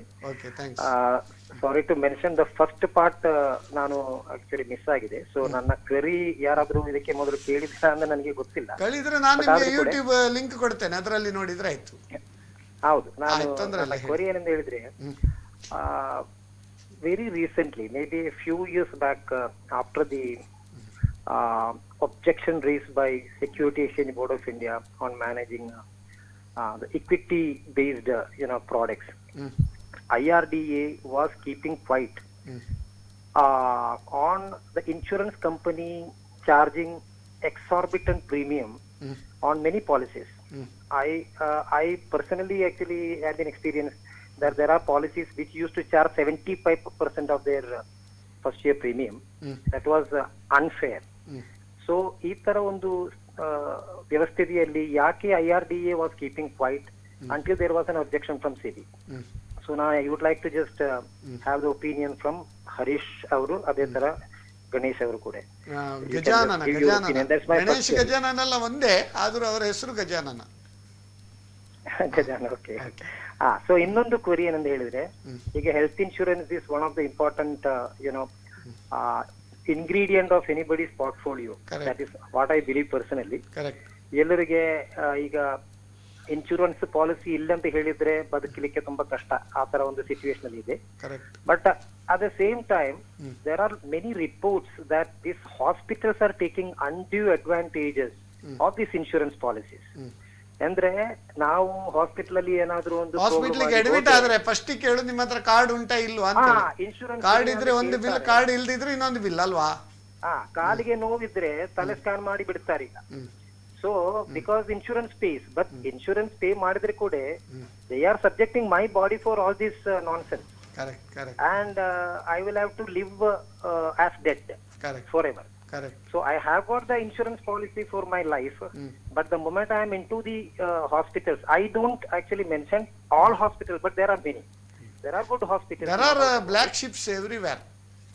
Everywhere. So ಅದಕ್ಕೆ ಬಗ್ಗೆ ನಿಮ್ಮ ಒಂದು ವ್ಯೂಸ್, ಇದು ನೋಡ್ಲಿಕ್ಕೆ ಎನಿ ರೆಗ್ಯುಲೇಟರಿ ಏಜೆನ್ಸೀಸ್ ಆರ್ ಹಾಗೇನಾದ್ರೂ ಯಾರಾದ್ರೂ ಇದ್ದಾರಾ? ಯಾಕಂದ್ರೆ ಅಲ್ಟಿಮೇಟ್ಲಿ ಇನ್ಶೂರೆನ್ಸ್ ಕಂಪನಿಗಳೇ ಪ್ರೊಟೆಕ್ಟ್ ಮಾಡ್ಲಿಕ್ಕೆ ತುಂಬಾ ಜನ ಇರ್ತಾರೆ, but a common policy holder, as a policy holder, who is there to protect them? That is a question. ಬಹಳ ಒಂದು ಉತ್ತಮ ಪ್ರಶ್ನೆ ಕೇಳಿದೆ. ಪ್ರಪ್ರಥಮವಾಗಿ ಪಾಲಿಸಿ ಮ್ಯಾಟರ್ ಕೇಳಿದ್ರು. ಸೆಬಿ ಅವರು ಅಬ್ಜೆಕ್ಷನ್ ಮಾಡಿದ ಮೇಲೆ IRDA ಅವರು ಎಚ್ಚರ ಆಗಿದ್ರು. ಈಗ IRDA ಸೆಬಿ ವಿಷಯದಲ್ಲಿ ನಾವು ಮಾತಾಡ್ಲಿಕ್ಕೆ ಆಗುದಿಲ್ಲ, ಯಾಕಂದ್ರೆ ಅವರಂತಲ್ಲ, ಮುಂಚೆ ಕೂಡ ನಿಮ್ಮ ಮ್ಯೂಚುವಲ್ ಫಂಡಲ್ಲಿ ಮತ್ತು ನಿಮ್ಮ ಬೇರೆ ಇನ್ಶೂರೆನ್ಸ್ ಇದರಲ್ಲಿ ಕೂಡ ಅದು ನಿಮ್ಮ ಏನು ಹೇಳ್ತಾರೆ, ಅದು ನಿಮ್ಮ ಬೇರೆ ಬೇರೆ, ಹೌದು, ಆವಾಗ ಕೂಡ ಮುಂಚೆ ಎಲ್ಲ ತುಂಬ ಒಂದು ಅಲೋಕೇಶನ್ ಚಾರ್ಜು, ನಿಮ್ಮ ಬೇರೆ ಚಾರ್ಜು, ಬೇರೆ ಚಾರ್ಜ್ ಎಲ್ಲ ಮಾಡ್ತಾ ಇದ್ರು. ಈಗೆಲ್ಲ ಅದು ಟ್ರಾನ್ಸ್ಪರೆನ್ಸಿ ಬಂದ ಮೇಲೆ ಎಲ್ಲ ಫೀಲ್ಡಲ್ಲಿ ಈಗ ಒಂದು ಚೆಕ್ಸ್ ಆ್ಯಂಡ್ ಬ್ಯಾಲೆನ್ಸಸ್ ಆಗಿದೆ. ಅದರ ಬಗ್ಗೆ ಹರೀಶ್ ಪ್ರಭು ಅವರು ಹೇಳಿ.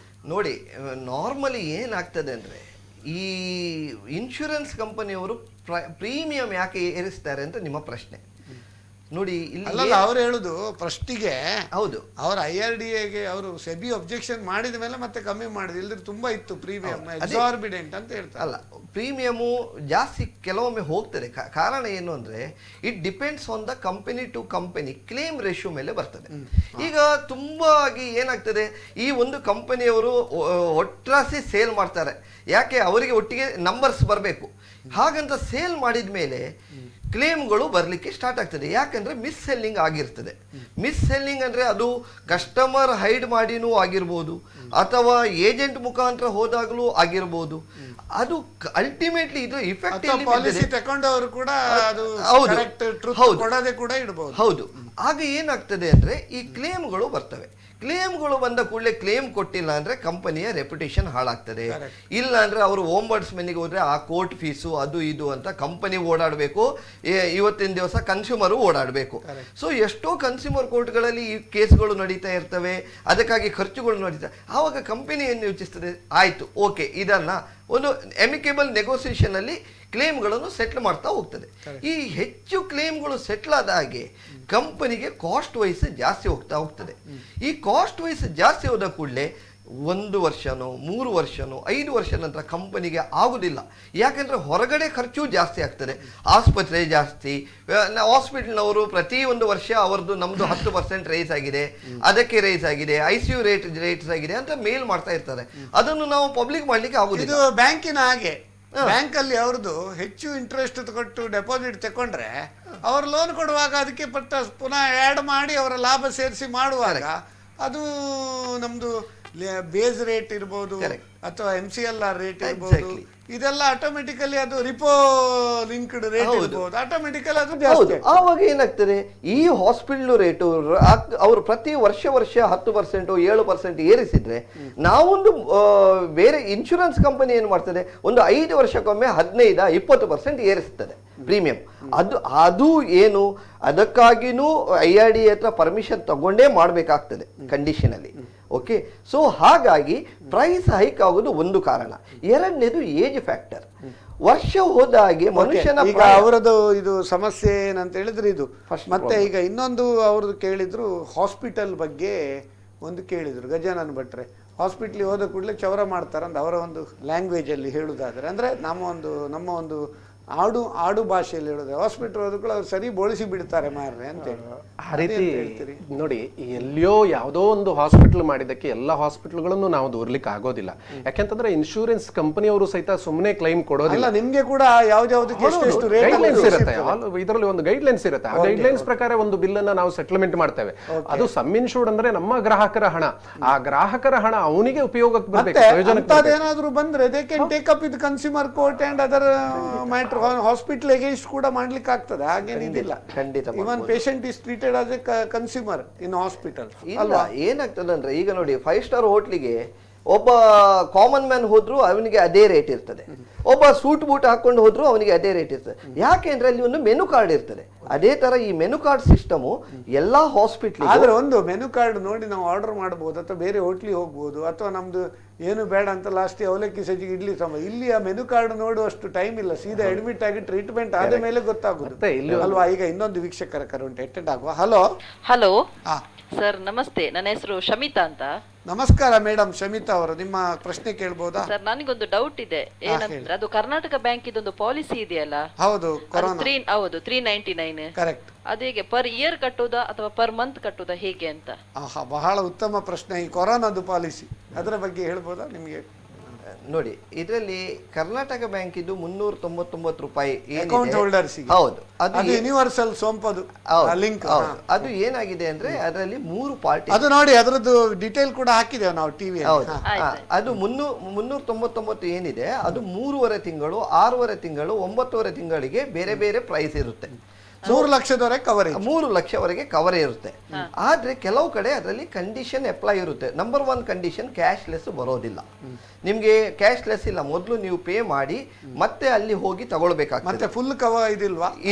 ಇಲ್ಲ, ಅದರಲ್ಲಿ ICUಗೆ 2% ಮಾತ್ರ ಬರ್ತದೆ.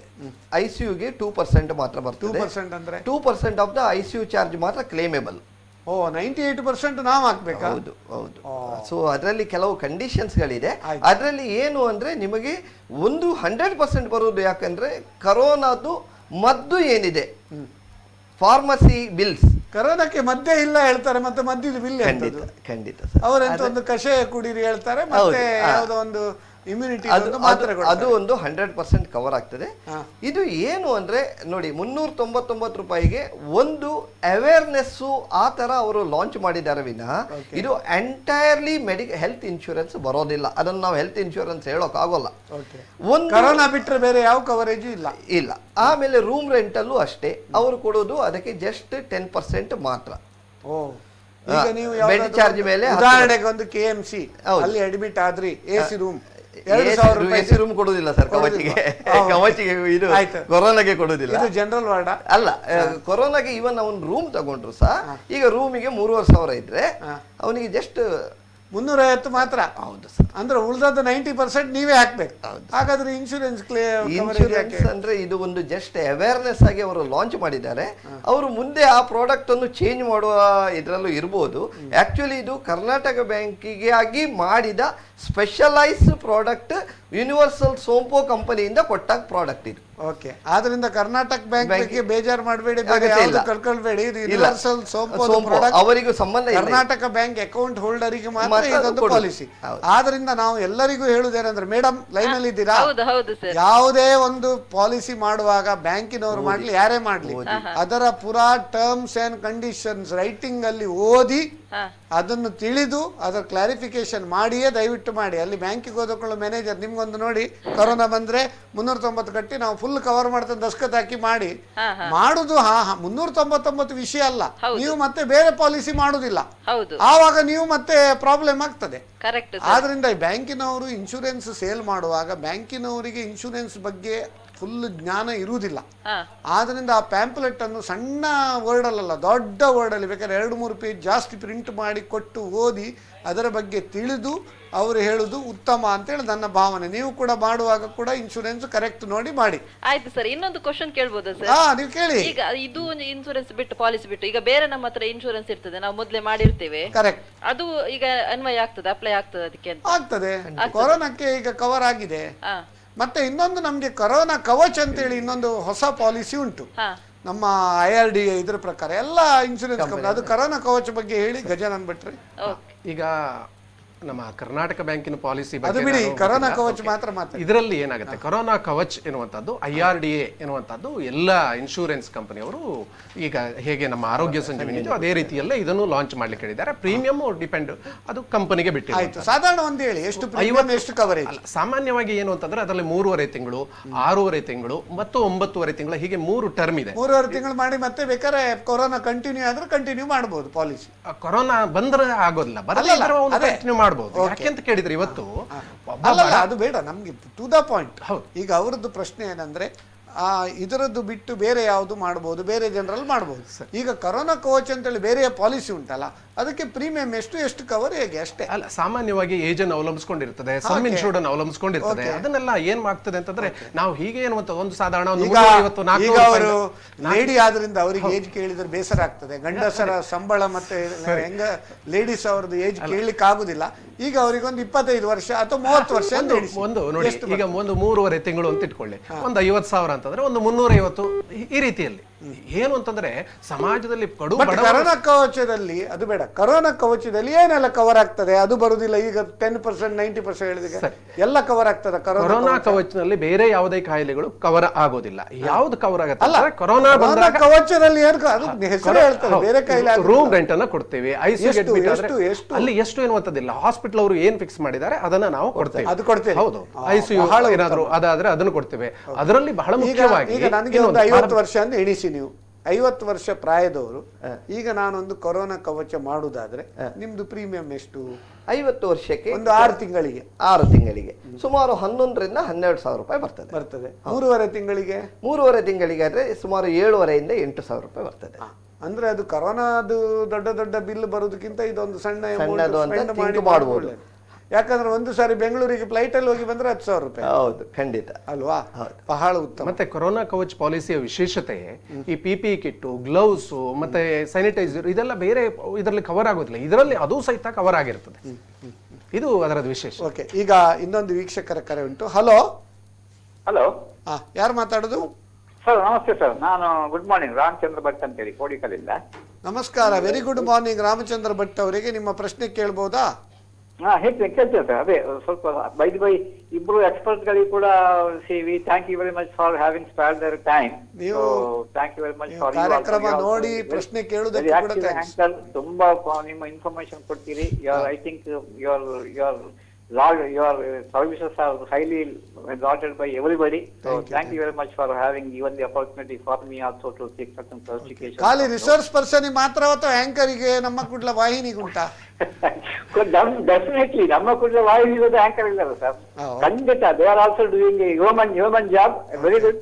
ತುಂಬಾ ಸಂತೋಷ ಆಗ್ತಾ ಉಂಟು. ಈ ಇಷ್ಟೆಲ್ಲ ಇನ್ಫಾರ್ಮೇಶನ್ ನಮ್ಗೆ ಟಿಪ್ ಆಫ್ ದಿ ಫಿಂಗರ್ ಅಲ್ಲಿ ನಿಮ್ಗೆ ಬೈ ಸಿಟ್ಟಿಂಗ್ ಅಟ್ ಹೌಸ್ ಸಿಗಬೇಕಂತಾದ್ರೆ ನಮಗೂ ಪುಣ್ಯ ಮಾಡಿರ್ಬೇಕು sir. Thank you very much. ತುಂಬಾ ಥ್ಯಾಂಕ್ಸ್. ನಿಮ್ಮ ಪ್ರಶ್ನೆ ಕೇಳಿ. 2-3 ಕ್ವೈರೀಸ್ ಉಂಟು ಸರ್. ನಂಬರ್ 1, ನಾನು ಸಿಂಧ್ ಆರೋಗ್ಯವನ್ನು ಮಾಡಿದೆ, ಅದೀಗ ಮೊನ್ನೆ ಎಕ್ಸ್ಪೈರ್ ಆದ ಕೂಡಲೇ ಅದು ಇನ್ನು ರಿನಿವಲ್ ಆಗುದಿಲ್ಲ ಅಂತ ಹೇಳಿ ತುಂಬಾ 3-4 ಟೈಮ್ಸ್ ಜಾಸ್ತಿ ರಿನಿವಲ್ ತಗೊಂಡು ಪ್ರೀಮಿಯಂ ತಗೊಂಡು ರಿನಿವಲ್ ಮಾಡಿ ಕೊಟ್ಟರು. ಅದು I don't know how far it is correct. Bank close ಆದ್ರೂ ಕೂಡ ಇನ್ಶೂರೆನ್ಸ್ ಕಂಪನಿ ಕ್ಲೋಸ್ ಆಗಿದೆ. ಸ್ವಾಮಿ, ಬ್ಯಾಂಕ್ ಕ್ಲೋಸ್ ಆಗ್ಲಿಲ್ಲ. ಸಿಂಡಿಕೇಟ್ ಬ್ಯಾಂಕ್ ಕೆನರಾ ಬ್ಯಾಂಕ್ ಒಟ್ಟಿ ಮರ್ಜ್ ಆಗಿದೆ.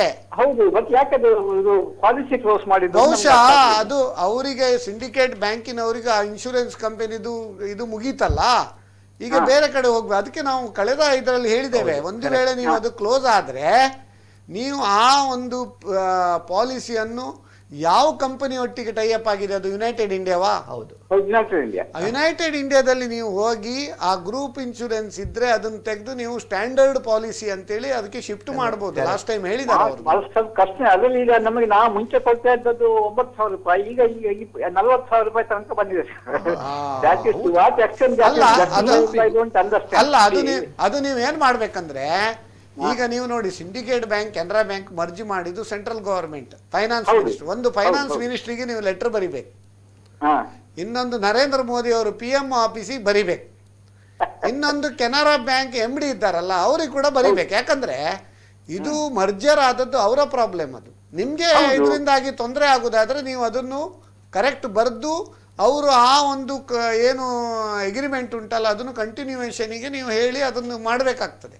ಹೇಳಿ ಮತ್ತೆ ಸೆಕೆಂಡ್ ಪ್ರಶ್ನೆ. ಈಗ ಆಯ್ತು, that's okay. I don't know to what extent we can right to that extent. ಆಯ್ತು, ಬೇರೆ ಪ್ರಶ್ನೆ. ನಂಬರ್ 2, ಈಗ ಪ್ರೈವೇಟ್ ಪ್ಲೇಯರ್ಸ್ ಇದ್ದಾರೆ ಇನ್ಶೂರೆನ್ಸ್ ನಲ್ಲಿ, ಮತ್ತೆ ನಮ್ಮ ಗವರ್ಮೆಂಟ್ ಸ್ಪಾನ್ಸರ್ಡ್ ಇದ್ದಾರೆ, ನ್ಯಾಷನಲ್ ಓರಿಯೆಂಟಲ್ ಅವರೆಲ್ಲ. ಈಗ which is better? Private players also equally good whether they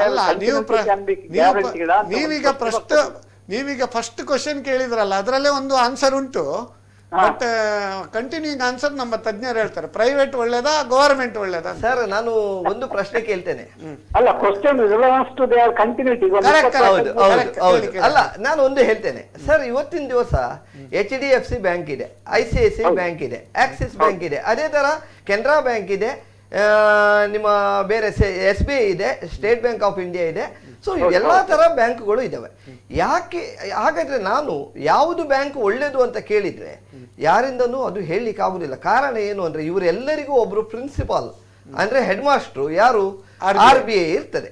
ಅದೇ ತರ ಇವತ್ತು ನೀವು ಪ್ರೈವೇಟ್ ಸ್ಟಾರ್ ಆಗಲಿ, ರೆಲಿಗೇರ್ ಆಗಲಿ, ಮಣಿಪಾಲ್ ಸಿಗ್ನಾ ಆಗಲಿ, ಬಿರ್ಲಾ ಹೆಲ್ತ್ ಆಗಲಿ, ಯಾವುದೇ ಒಂದು ಅಪೋಲೋ ಮುನಿಚ್ ಆಗಲಿ, ಈ ಎಲ್ಲ ಕಂಪನಿಗೆ ಅದೇ ತರ ನ್ಯಾಷನಲ್ ಆಗಲಿ, ನ್ಯೂ ಇಂಡಿಯಾ ಇವರಿಗೆ ಹೆಡ್ ಮಾಸ್ಟರ್ ಯಾರು? IID. ಈಗ ನೀವು ನನ್ನ ಹತ್ರ ಯಾವ ತರ ಕೇಳಿದಾಗ ಆಯ್ತು ಅಂದ್ರೆ, ಸರ್ HDFC ಒಳ್ಳೇದಾ ಸ್ಟೇಟ್ ಬ್ಯಾಂಕ್ ಒಳ್ಳೇದಾ?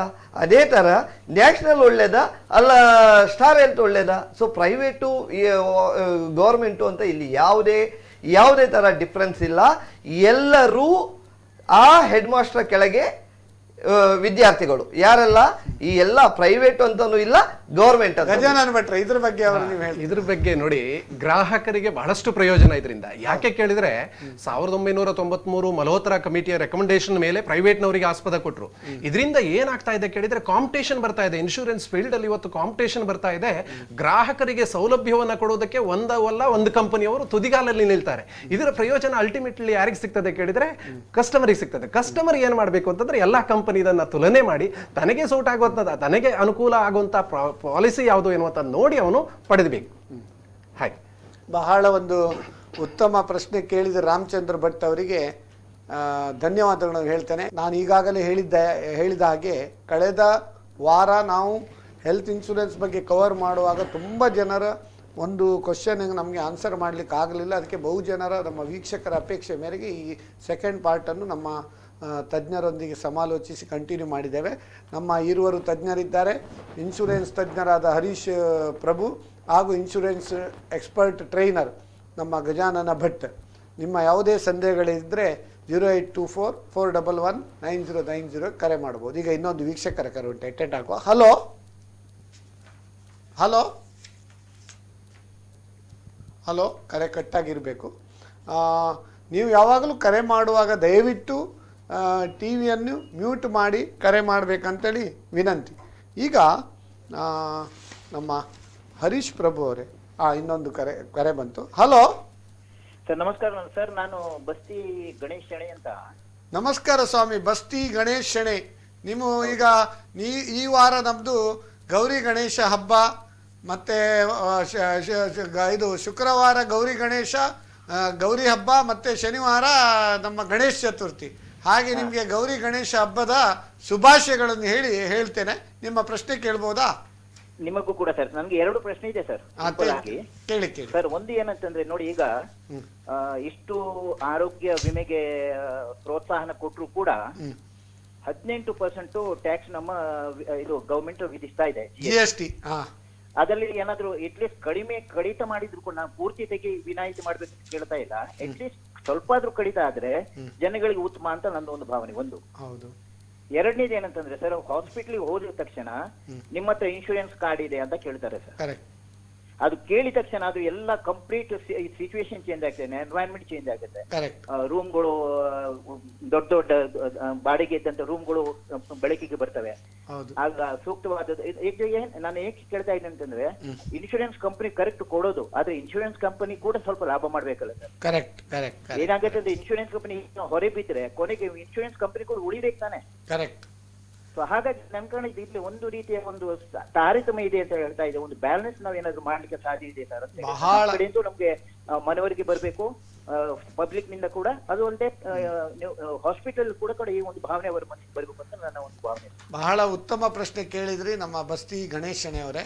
ಪ್ರಥಮ ಪ್ರಶ್ನೆ ಅದು GST ಬಗ್ಗೆ ನಾನೇ ಆನ್ಸರ್ ಹೇಳ್ತಾರೆ. ಬೀಯಿಂಗ್ ಎ ಚಾರ್ಟರ್ಡ್ ಅಕೌಂಟೆಂಟ್, ಈಗ ಏನಾಗಿದೆ 18% GST. ಇದರ ಬಗ್ಗೆ ನಾವು ನಮ್ಮ ಲೈಫ್ ಇನ್ಶೂರೆನ್ಸ್ ವಿಷಯದಲ್ಲಿ ಕೂಡ ಮತ್ತು ಈ ಲಾಸ್ಟ್ ವೀಕ್ ಕೂಡ ಹೆಲ್ತ್ ಇನ್ಶೂರೆನ್ಸ್ ವಿಷಯ ಎಲ್ಲ GST ಬಗ್ಗೆ ನಾವು ಡಿಸ್ಕಸ್ ಮಾಡಿದ್ದೇವೆ. ಈಗ ಏನಾಗಿದೆ ಅಂದರೆ ಸರ್ಕಾರದ ನಾನು ಎಣಿಸೋದು ನಿಮ್ಮ ಈ ಒಂದು ನಿಜವಾಗಿ ಕಳಕಳಿ ಕರೆಕ್ಟ್. ಅಟ್ಲೀಸ್ಟ್ ಈ ಒಂದು ಬೇಸಿಕ್ಸ್ ಪಾಲಿಸೀಸ್ ಅಥವಾ ಬಡವರಿಗೆ ಎಲ್ಲ ಮಾಡ್ತಾರಲ್ಲ ಆರೋಗ್ಯ ಸಂಜೀವಿನಿ ಅಂಥದ್ದೆಲ್ಲ, ಮತ್ತು ಬೇರೆ ಎಲ್ಲ ನಿಮ್ಮ ಪ್ರಧಾನಮಂತ್ರಿ ಅವ್ರದ್ದು ಇನ್ಶೂರೆನ್ಸ್, ಹೌದು, ಮತ್ತು ಗ್ರೂಪ್ ಇನ್ಶೂರೆನ್ಸ್ ಸಣ್ಣ ಇದು ಮಾಡ್ತಾರಲ್ಲ, ಅದಕ್ಕೆ ಅವರು ಮಾಡಿದರೆ ತುಂಬ ಉತ್ತಮ. ಯಾಕಂದರೆ ಅವ್ರಿಗೆ ಸರ್ಕಾರದ ಧ್ಯೇಯ ಏನಂದರೆ ಕಲೆಕ್ಷನ್ ಆಫ್ ಟ್ಯಾಕ್ಸ್. ಇದು ನಮಗೆ ಉತ್ತಮ, ಬಟ್ ಸರ್ಕಾರಕ್ಕೆ ಮಾತ್ರ ಅದು ತೊಂದರೆ ಅಲ್ಲ. ಈಗ ಏನಾಗಿದೆ ನೀವು ನೋಡಿರ್ಬೋದಲ್ಲ, ಈಗ ನಾವು ಯಾವುದೇ ಟ್ಯಾಕ್ಸ್ ರೇಟನ್ನು ಕಮ್ಮಿ ಮಾಡಿ ಅಂತ ಗೌರ್ಮೆಂಟಲ್ಲಿ ಕೇಳುವ ಪರಿಸ್ಥಿತಿ ಇಲ್ಲ. ಯಾಕಂದರೆ ಗೌರ್ಮೆಂಟಿದು ಕಲೆಕ್ಷನ್ನೇ ತುಂಬ ಕಮ್ಮಿ ಉಂಟು, ಅಲ್ವಾ? ಸೊ ಆದ್ರಿಂದ that may be the reason. But ಇದು ನಿಜವಾಗಿ ಒಂದು ಒಳ್ಳೆಯ ಒಂದು ಉತ್ತಮ ವಿಷಯ. ಇನ್ಶೂರೆನ್ಸ್ ಬೇಕು, ಇನ್ಶೂರೆನ್ಸ್ ಅವೇರ್ನೆಸ್ ಮಾಡಿ ನರೇಂದ್ರ ಮೋದಿ ಅವರು ಸ್ಪೀಚ್ ಮಾಡ್ತಾರೆ. ಸ್ಪೀಚ್ ಮಾಡಿದ ಕೂಡಲೇ ಆಗೋದಿಲ್ಲ, ಅದಕ್ಕೊಂದು ಆಕ್ಷನ್ ಕೂಡ ಮಾಡಬೇಕು. ನಿನ್ನೆ ಒಂದು ಇಂಡಿಪೆಂಡೆನ್ಸ್ ಹೇಳ್ಬೋದಿತ್ತು, ನಾವು 18% ಇದ್ದದ್ದು 12% ಇಳಿಸಲಾಗಿದೆ ಅಂತ ಹೇಳಿದ್ರೆ ಅದಕ್ಕೊಂದು ಬಹಳ ಒಂದು ಉತ್ತಮ ಒಂದು ಸ್ಪಂದನೆ ಬರ್ತಾ ಉಂಟು. It is unfortunate situation also for government, unfortunate ಅಂತ ಹೇಳ್ತಾನೆ. ಬಟ್ ಅವರು ಮಾಡಿದರೆ ಉತ್ತಮ. ಅಟ್ಲೀಸ್ಟ್ ಸಮ್ ಕೆಟಗರಿ ಆ ಪೂವರ್ಸ್ ಅದೆಲ್ಲ ಮಾಡೋದು ಉತ್ತಮ. ಇನ್ನೊಂದು ಹಾಸ್ಪಿಟಲ್ ಬಗ್ಗೆ ನೀವು ಹೇಳಿದ್ರಲ್ಲ, ಅದು ಕ್ಲೈಮ್ ಬಗ್ಗೆ, ಇದು ಆಲ್ರೆಡಿ ನಾವು ಡಿಸ್ಕಸ್ ಮಾಡಿದ್ದೇವೆ, ಆದರೂ ಒಂದು ಬ್ರೀಫ್ ಮಾಡ್ತೇವೆ. ನಮ್ಮ ಹರೀಶ್ ನೋಡಿ ಗಣೇಶನೇ ಅವರೇ, ನೋಡಿ ನಿಮ್ಮ ಈ ಪ್ರಶ್ನೆ ಏನಿದೆ, ಈ ತುಂಬಾ ಕಳಕಳಿ ಏನಿದೆ ಇನ್ಶೂರೆನ್ಸ್ ಕಂಪನಿ ಬಗ್ಗೆ ತುಂಬಾ ಗೌರವಯುತವಾಗಿದೆ ಇದು. ಆದರೆ ಇಲ್ಲಿ ಏನಾಗಿದೆ ಅಂದ್ರೆ ಈ ತರ ತುಂಬಾ ಕೇಸುಗಳು ತುಂಬಾ ಕಡೆಯಿಂದ ಇದೇ ತರ ಕೇಸುಗಳು ಬರ್ತಾ ಇದೆ. ಅದಕ್ಕಾಗಿ ಸರ್ಕಾರ ಏನ್ ಮಾಡಿದೆ, common to all same condition ಅಂತ ಆರೋಗ್ಯ ಸಂಜೀವಿನಿಯನ್ನು ಲಾಂಚ್ ಮಾಡಿದ್ದು. ಅದನ್ನೇ ನಾವು ಬೆಳಿಗ್ಗೆಯಿಂದ ಡಿಸ್ಕಸ್ ಮಾಡ್ತಾ ಇದ್ದದ್ದು.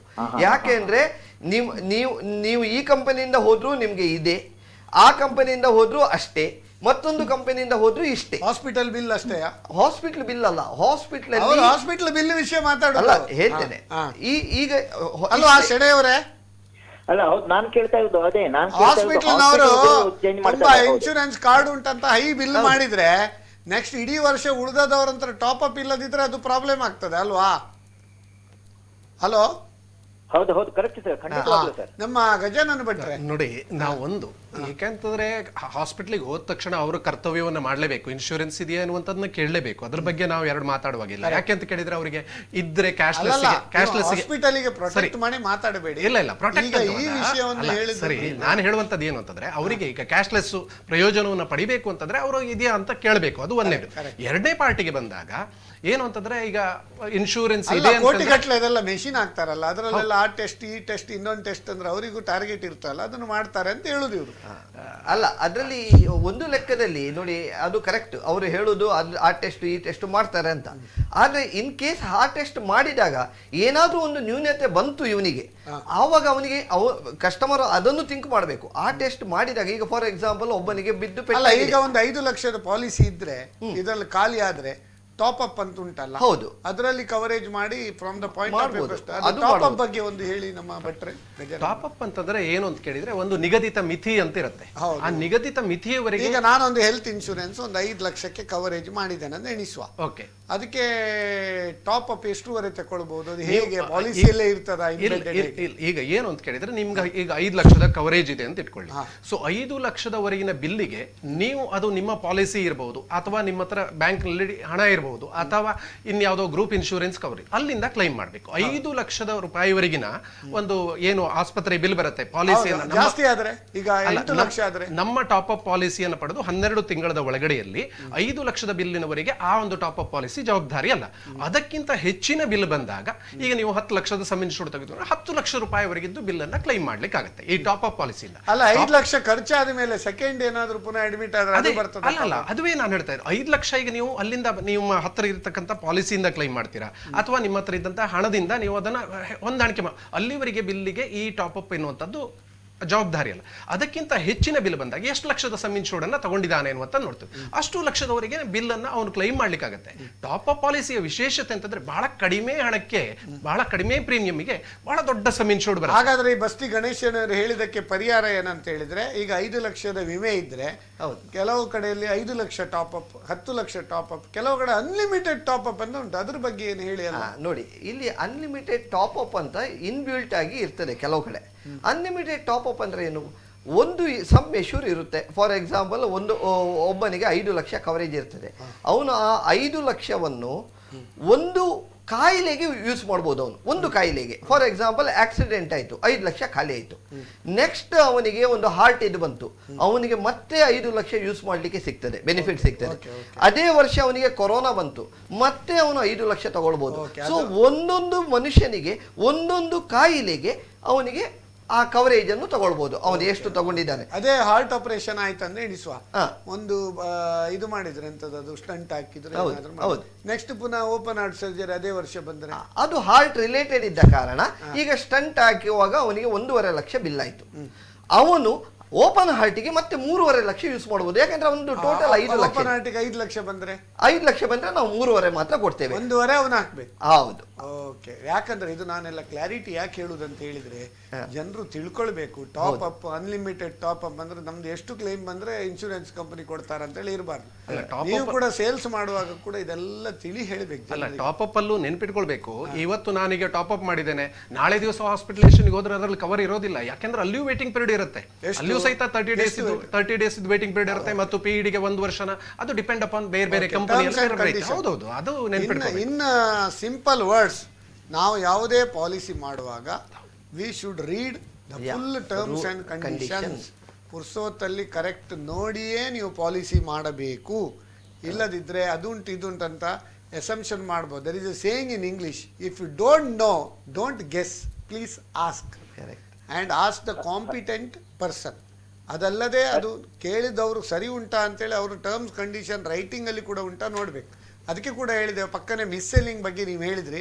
ಮಿಸ್ ಸೆಲ್ಲಿಂಗ್ ಆದರೆ ಕೂಡ there is a free look period. Free look period last time ಹೇಳಿದ್ದೇವೆ, ಬಟ್ ಅದರ ಬಗ್ಗೆ ಒಂದು ಸಣ್ಣದು ಪುನಃ ಯಾವುದೇ ಒಂದು ಫ್ರೀ ಲುಕ್ ಅಲ್ಲ ಕೇಳಿ ಕೇಳಿ. ಹಾ ಹರೀಶ್ ರವರೇ ಹೇಳಿ.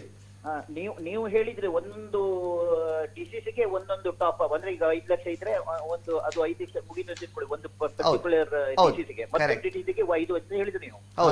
ಇದು is it a specific to some insurance companies like I think ಹೌದು ಸರ್, ಇದು some insurance specific insurance company and specific policy which is ಹೌದು ಎಕ್ಸಾಕ್ಟ್ಲಿ.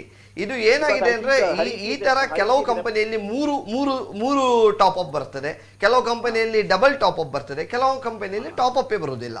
ಇದಕ್ಕೆ ಏನು ಅಂದ್ರೆ is a inbuilt feature of some products in some company. Okay, Basti Ganesh Shenoy ಅವರಿಗೆ ಕರೆ ಮಾಡಿದ್ದಕ್ಕೆ ಧನ್ಯವಾದಗಳನ್ನು ಹೇಳ್ತೇನೆ. ಮತ್ತೆ ಈಗ ನಮ್ಮ ಇದು ಕಾರ್ಯಕ್ರಮ ಮುಂದುವರಿಸುವ. ಈಗ ಏನಂತ ಹೇಳಿದ್ರೆ ಥ್ಯಾಂಕ್ ಯು. ಈಗ ನಮ್ಮ ಒಂದು ಒಬ್ಬ ಈಗ ಬಂತೀಗ 5 ಲಕ್ಷ 10 ಲಕ್ಷ ಟಾಪ್ ಅಪ್ ಅದೆಲ್ಲ, ಅದರ ಬಗ್ಗೆ ಒಂದು ಕೇಳುವ. ಒಬ್ಬ ಮನುಷ್ಯ ಅಥವಾ ಒಂದು family how much health insurance limit he should by? ಬಹಳ ಒಂದು ಉತ್ತಮ ಪ್ರಶ್ನೆ. ಅದಕ್ಕೊಂದು ಗಜಾನನ್ ಭಟ್ರೆ ನೋಡಿ, ಇವತ್ತು ವೈದ್ಯಕೀಯ ವಿಜ್ಞಾನದಲ್ಲಿ ಬಹಳಷ್ಟು ಪ್ರಗತಿ ಆಗ್ತಾ ಇದೆ, ಒಳ್ಳೊಳ್ಳೆ ಟೆಕ್ನಾಲಜಿಗಳು ಬರ್ತಾ ಇದೆ, ಮೆಡಿಸಿನ್ಸ್ಗಳು ಒಳ್ಳೊಳ್ಳೇದು ಬರ್ತಾ ಇದೆ.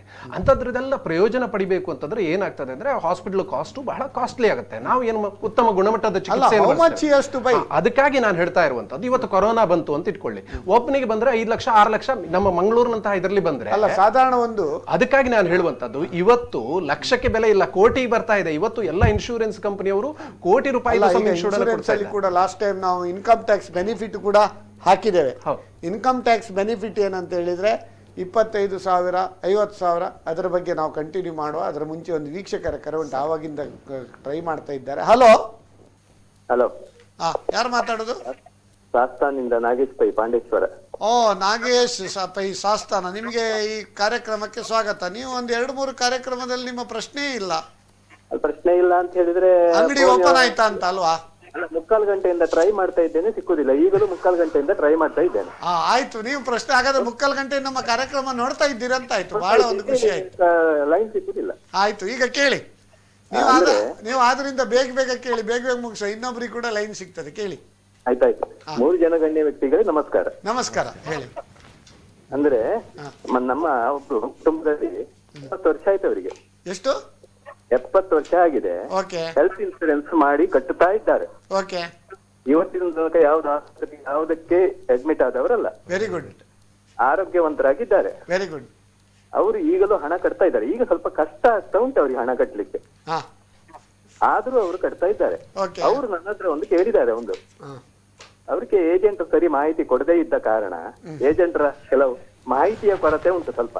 ಆಯ್ತು ಆಯ್ತು, ಅದು ಮಾಹಿತಿ ನಾವಿಲ್ಲಿ ಕಾರ್ಯಕ್ರಮ ಇಟ್ಟಿದ್ದೇವಲ್ಲ ಬಿಸ್ನೆಸ್ ಟಾನಿಕ್, ಅದಕ್ಕೆ ಅದನ್ನು ನೋಡಿ ಅಂತ ಹೇಳಿದೆ ಅವರಿಗೆ. ಅದು ನಾಳೆ ನಾನು ಏನೂ ಕ್ಲೈಮ್ ಆಗದಿದ್ದಾಗ, ಯಾವುದೇ ಆಸ್ಪತ್ರೆಯಲ್ಲಿ ನಾನು ಅಡ್ಮಿಟ್ ಆಗದೇ ಇದ್ದಾಗ ನನಗೆ ಇದರ ಏನಾದ್ರೂ ಬೆನಿಫಿಟ್ ಸಿಗಬಹುದಾ? ಅಂದ್ರೆ ಬೆನಿಫಿಟ್ ಅಂದ್ರೆ ಏನಾದ್ರೂ ದುಡ್ಡು ಸಿಗ್ತದ ಕೇಳುದ ಕಡೆಗೆ? ವಾಪಸ್ ಏನಾದ್ರೂ ಸಿಗ್ತದ? ಇಲ್ಲ, ನಾನೇ ಮೊನ್ನೆ ಲಾಸ್ಟ್ ಸಂಚಿಕೆಯಲ್ಲಿ ಹೇಳಿದ್ದೇನೆ, ನೀವು ಇರ್ಲಿಲ್ವಾ ಅಂತ. ಯಾವುದು ಹೆಲ್ತ್ ಇನ್ಶೂರೆನ್ಸ್ ಕಟ್ಟಿ ಅವರು ಏನಾದ್ರೂ ಮೇಲೆ ಹೋದ್ರೆ ಹಣ ಸಿಗ್ತದೆ ಕೇಳಿದ್ರು ಅವರು. ನಾನು ಹೇಳಿದ್ರೆ ಅವ್ರಿಗೆ ಸೀದಾ ಸ್ವರ್ಗ ಸಿಗ್ತದೆ ಅಂತ ಹೇಳಿದ್ದೇನೆ ನಾನು. ಯಾಕಂದ್ರೆ ಹಣ ಅಂತೂ ಸಿಗುದಿಲ್ಲ. ಯಾಕಂದ್ರೆ ಇದು ಕಾರಿಗೆ, ನೀವು ನಿಮ್ಮ ಹತ್ರ ಕಾರ್ ಉಂಟಲ್ಲ, ಕಾರಿಗೆ ನೀವು ಪ್ರೀಮಿಯಂ ಕಟ್ತಿರಲ್ಲ ಸ್ವಾಮಿ, ಅದು ಟೈಮ್ ಆದ್ಮೇಲೆ ಏನಾದ್ರೂ ಆಕ್ಸಿಡೆಂಟ್ ಆಗ್ಲಿಲ್ಲ ಅಂತ ಹಣ ವಾಪಸ್ ಕೊಡ್ತಾರಾ? ಅದರಲ್ಲಿ ನೋ ಕ್ಲೈಮ್ ಬೋನಸ್ ಅಂತ ನಿಮ್ಗೊಂದು ಬೆನಿಫಿಟ್ ಕೊಡ್ತಾರೆ. ಅಥವಾ ನೀವು ಕ್ಲೈಮ್ ಮಾಡದಿದ್ರೆ, ನೀವೀಗ 5 ಲಕ್ಷ ಲಿಮಿಟ್ ಇದ್ರೆ ಅದಕ್ಕೆ ಆಟೋಮೆಟಿಕಲಿ ಫ್ರೀ ಟಾಪ್ ಅಪ್. ಅದರ ಬಗ್ಗೆ ಹರೀಶ್ ಪ್ರಭು ಅವರು ಹೇಳಿ. ಹೌದು ನೋಡಿ, ನೋ ಕ್ಲೇಮ್ ಬೋನಸ್ ಅಂದ್ರೆ ಈಗ ನೀವು ಹೇಳಿದಾಗೆ ಪೈ ಅವರೇ, ಇಲ್ಲಿ ಏನಾಗ್ತದೆ ಅಂದ್ರೆ ಇದರಲ್ಲಿ ಪ್ರಾಫಿಟ್ ಇರುವುದಿಲ್ಲ. ಈಗ ನಾರ್ಮಲಿ ಉಂಟಲ್ಲ, ಈಗ ಅವರಿಗೆ ನೀವು ಈ ತರ ತಿಳಿ ಹೇಳ್ಬೋದು, ನಿಮಗೆ ಏನು ಆಗ್ಲಿಲ್ಲ, ಬಟ್ ನಿಮ್ಮ ಹಣ ಇನ್ನೊಬ್ಬರಿಗೆ ಯೂಸ್ ಆಗ್ತಾ ಉಂಟು. ನೀವು ಕಟ್ಟಿದ ಹಣ ಇನ್ನೊಬ್ಬರಿಗೆ ಯೂಸ್ ಅಂದ್ರೆ ಇದ್ರದ್ದು ಹೆಲ್ತ್ ಇನ್ಶೂರೆನ್ಸ್ ಇದು ಮೋಟ ಏನಂದ್ರೆ ಪ್ರಾಫಿಟ್ ಮಾಡ್ಲಿಕ್ಕಿಲ್ಲ. ಅವನಿಗೇನಾದ್ರೂ ಖರ್ಚು ಆದ್ರೆ ಆ ಖರ್ಚನ್ನು ಇವರು ಭರಿಸುವುದು ಯಾವುದು ಇನ್ಶೂರೆನ್ಸ್ ಕಂಪನಿ ಎಕ್ಸಾಕ್ಟ್ಲಿ ಅಲ್ವಾ? ಸೊ ಅಲ್ಲ ಒಂದ್ ನಿಮಿಷ ಹೇಳಿ ನಾಗೇಶ್ ಪೈ ಅವರೇ. ಒಂದು ಗಂಭೀರವಾದ ಪ್ರಶ್ನೆ ಇದು. ನಾನು ಒಬ್ರು ಸ್ಟಾರ್ ಇನ್ಶೂರೆನ್ಸಿನವರು ನನ್ನಲ್ಲಿ ಬಂದ್ರು 1 ವರ್ಷದ ಹಿಂದೆ. ಆವಾಗ ನನಗೆ 59 ವರ್ಷ, ನನ್ನ ಹೆಂಡತಿಗೆ 55 ವರ್ಷ ಆಯ್ತು. ಇಬ್ಬರದ್ದು ಇನ್ಸೂರೆನ್ಸ್ ಮಾಡಿ ಅದೇ ದಿವಸ ಅವರು ಹಣ ಕ್ಲೇಮ್ ತಕೊಂಡೋದ್ರು. ಮತ್ತೆ ಮೆಡಿಕಲ್ ಟೆಸ್ಟ್ ಆಗಬೇಕು ಅಂತ ಹೇಳಿದ್ರು. ನಾನು ಬ್ಯಾಂಕ್ ಥ್ರೂ ಪೇಮೆಂಟ್ ಮಾಡಿದ್ದೇನೆ. ಆವಾಗ ನಮ್ಮ ಮಿಸ್ಸಸ್ ಇದ್ದು ಮೆಡಿಕಲ್ ಟೆಸ್ಟ್ ಅಂತ ಹೇಳಿದ್ರೆ ಮಹೇಶ್ ಹಾಸ್ಪಿಟ್ಲೇ ಆಗ್ಬೇಕು ಅಂತ ಹೇಳಿದ್ರು. ಯಾಕೆ ಗೊತ್ತಿಲ್ಲ. ಆವಾಗ ಅಲ್ಲಿ ಹೋದಾಗ 2-3 ಬಾರಿ ರಶ್ ಇತ್ತು. ಕೊನೆಗೆ ನಾನು ಬಂದೆ, ಮತ್ತೆ ಪುನಃ ಹೋದಾಗ ಮಾಡಿದ್ರು ನನ್ನ ಮಿಸ್ಸಸ್ ಸಮೇತ. ಮಿಸ್ಸಸ್ ಇದು ಏನೋ ಮೆಡಿಕಲ್ ಟೆಸ್ಟ್ ಅಲ್ಲಿ ಎಲ್ಲ ನಾರ್ಮಲ್ ಅಂತ ಬಂತು. ಇಮಿಡಿಯೇಟ್ ಅವ್ರದ್ದು ಪಾಲಿಸಿ ಆಯ್ತು. ನಂದು ಸ್ವಲ್ಪ ಯೂರಿಯನ್ ಮಾಡುವಾಗ ಸ್ವಲ್ಪ ಲವಣದ ಅಂಶ ಕಮ್ಮಿ ಇತ್ತು. ಅಂದ್ರೆ ಲವಣದ ಅಂಶ ಅಂತ ಹೇಳಿದ್ರೆ ನನಗೆ ಯೂರಿಯನ್ ಆಗ್ತಿರ್ಲಿಲ್ಲ. ಆವಾಗ ಕಷ್ಟಪಟ್ಟು ಮಾಡಿದೆ ನಾನು. ಆವಾಗ ಲವಣದ ಅಂಶ ಸ್ವಲ್ಪ ಅಂದ್ರೆ ಬಾರ್ಡರ್ ಅಲ್ಲಿ ಒಂಚೂರು 1% ಏನೋ ಕಡಿಮೆ ಇತ್ತು. ನನ್ನ ಇನ್ಸೂರೆನ್ಸ್ ಪಾಲಿಸಿ ಆಗ್ಲಿಲ್ಲ. ಆವಾಗ ನಿಮ್ದು ಆಗುದಿಲ್ಲ ಅಂತ ಏಜೆಂಟ್ ಹೇಳಿದ್ರು.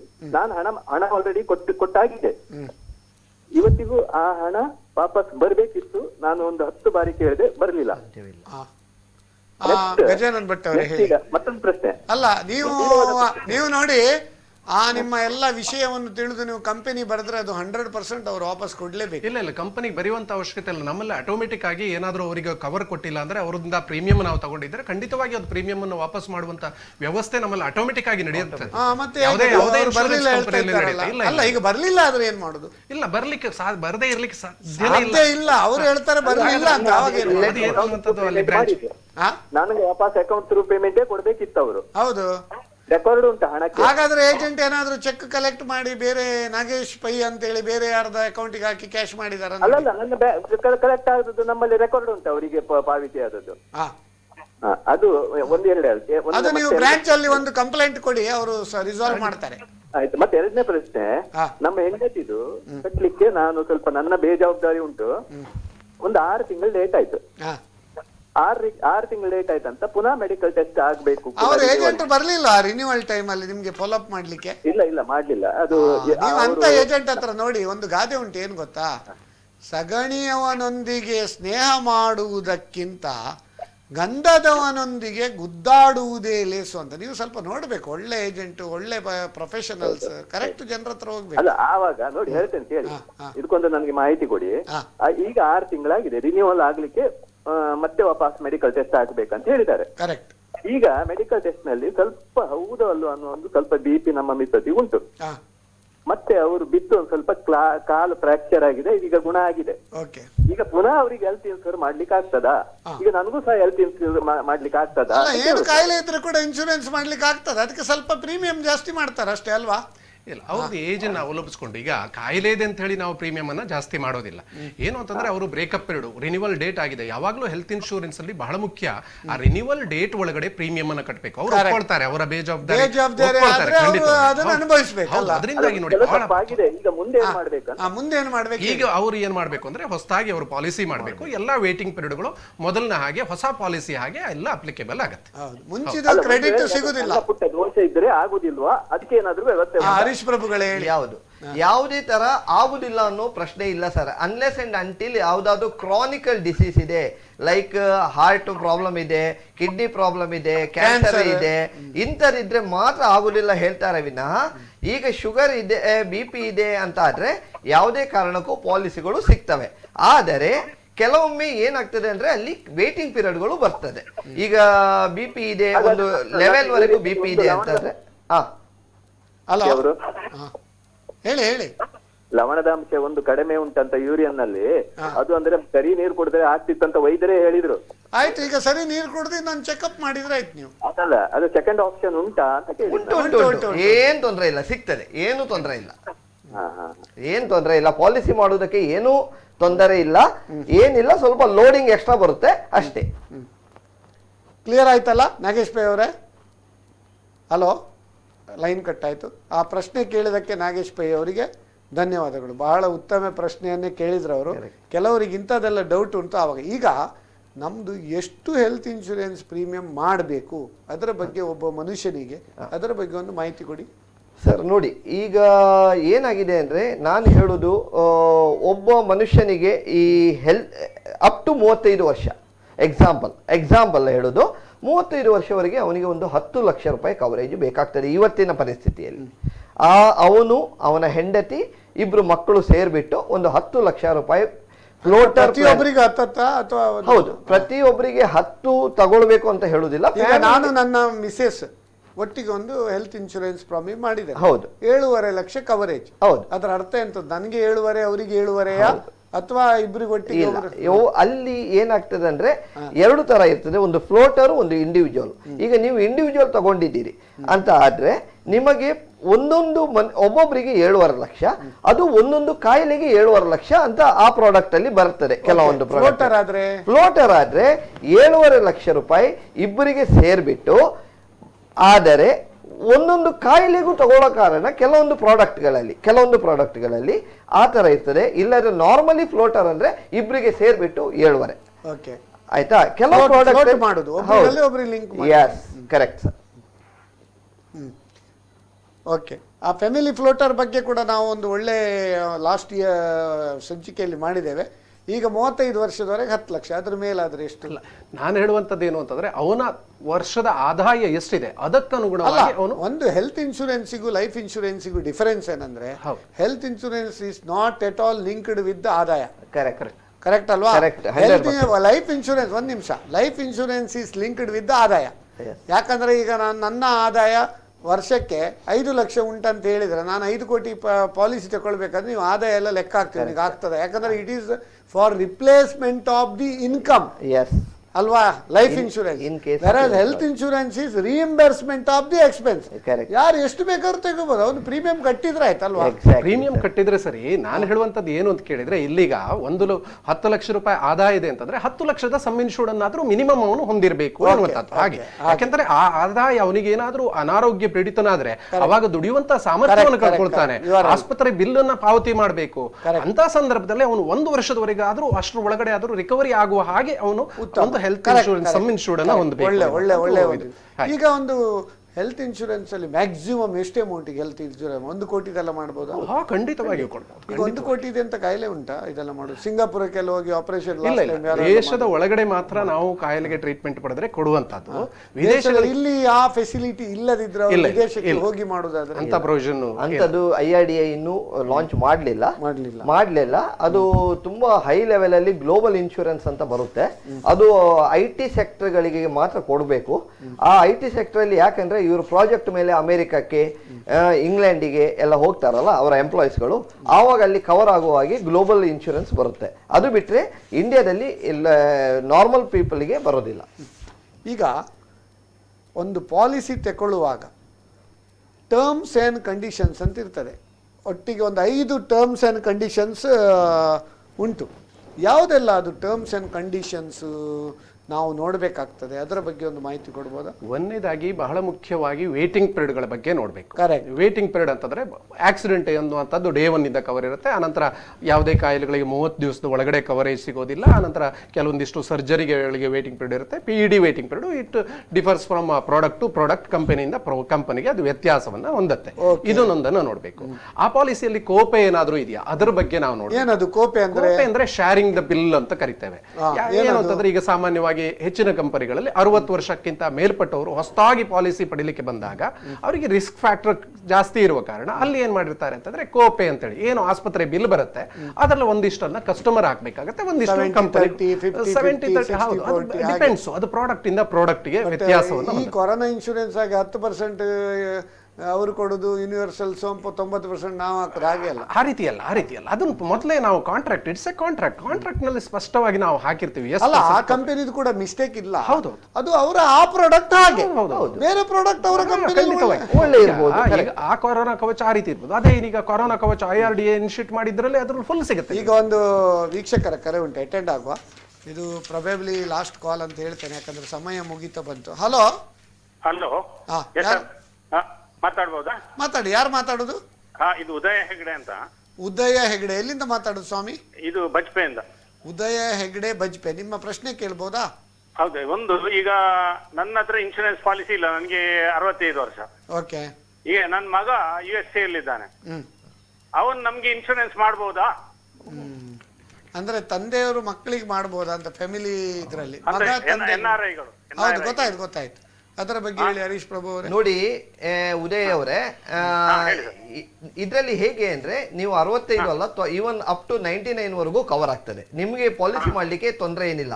ನಿಮ್ಮ ಮಗ ನಿಮಗೆ ಪ್ರಪೋಸ್ ಮಾಡಬಹುದು. ಪ್ರಪೋಸರ್ ಕಾನ್ಸೆಪ್ಟ್ ಯಾವುದೇ ಹೆಲ್ತ್ ಇನ್ಶೂರೆನ್ಸ್ ಅಲ್ಲಿ ಇದೆ. ಪ್ರಪೋಸರ್ ಅಂದ್ರೆ ಏನು? ಈ ಪಾಲಿಸಿಯ ಯಜಮಾನ ಅವನಾಗಿರ್ತಾನೆ, ಅವನು ನಿಮಗೆ ಕವರ್ ಮಾಡಿ ಕೊಡ್ತಾನೆ. ನೀವು ಅಂದ್ರೆ ನೀವು ಅವನ ತಂದೆ ಆದ ಕಾರಣ ನಿಮ್ಮನ್ನು ಅವನು ಕವರ್ ಮಾಡಿ ಇರ್ತಾನೆ. ಇದರ ಎಲ್ಲಾ ಬೆನಿಫಿಟ್ಗಳು ಅಂದ್ರೆ ಅಡ್ಮಿಟ್ ಆದಾಗ ನಿಮಗೆ 100% ಕವರೇಜು ಅದು ನಿಮ್ಗೆ ಸಿಗ್ತದೆ. ಆದ್ರೆ ಇದರಿಂದ ಬರುವ ಟ್ಯಾಕ್ಸ್ ಬೆನಿಫಿಟ್ ಅಥವಾ ಈ ಪಾಲಿಸಿಗೆ ಬರುವ ಇಂಟಿಮೇಷನ್ಸ್ ಎಲ್ಲ ಅವನಿಗೆ ಹೋಗ್ತದೆ.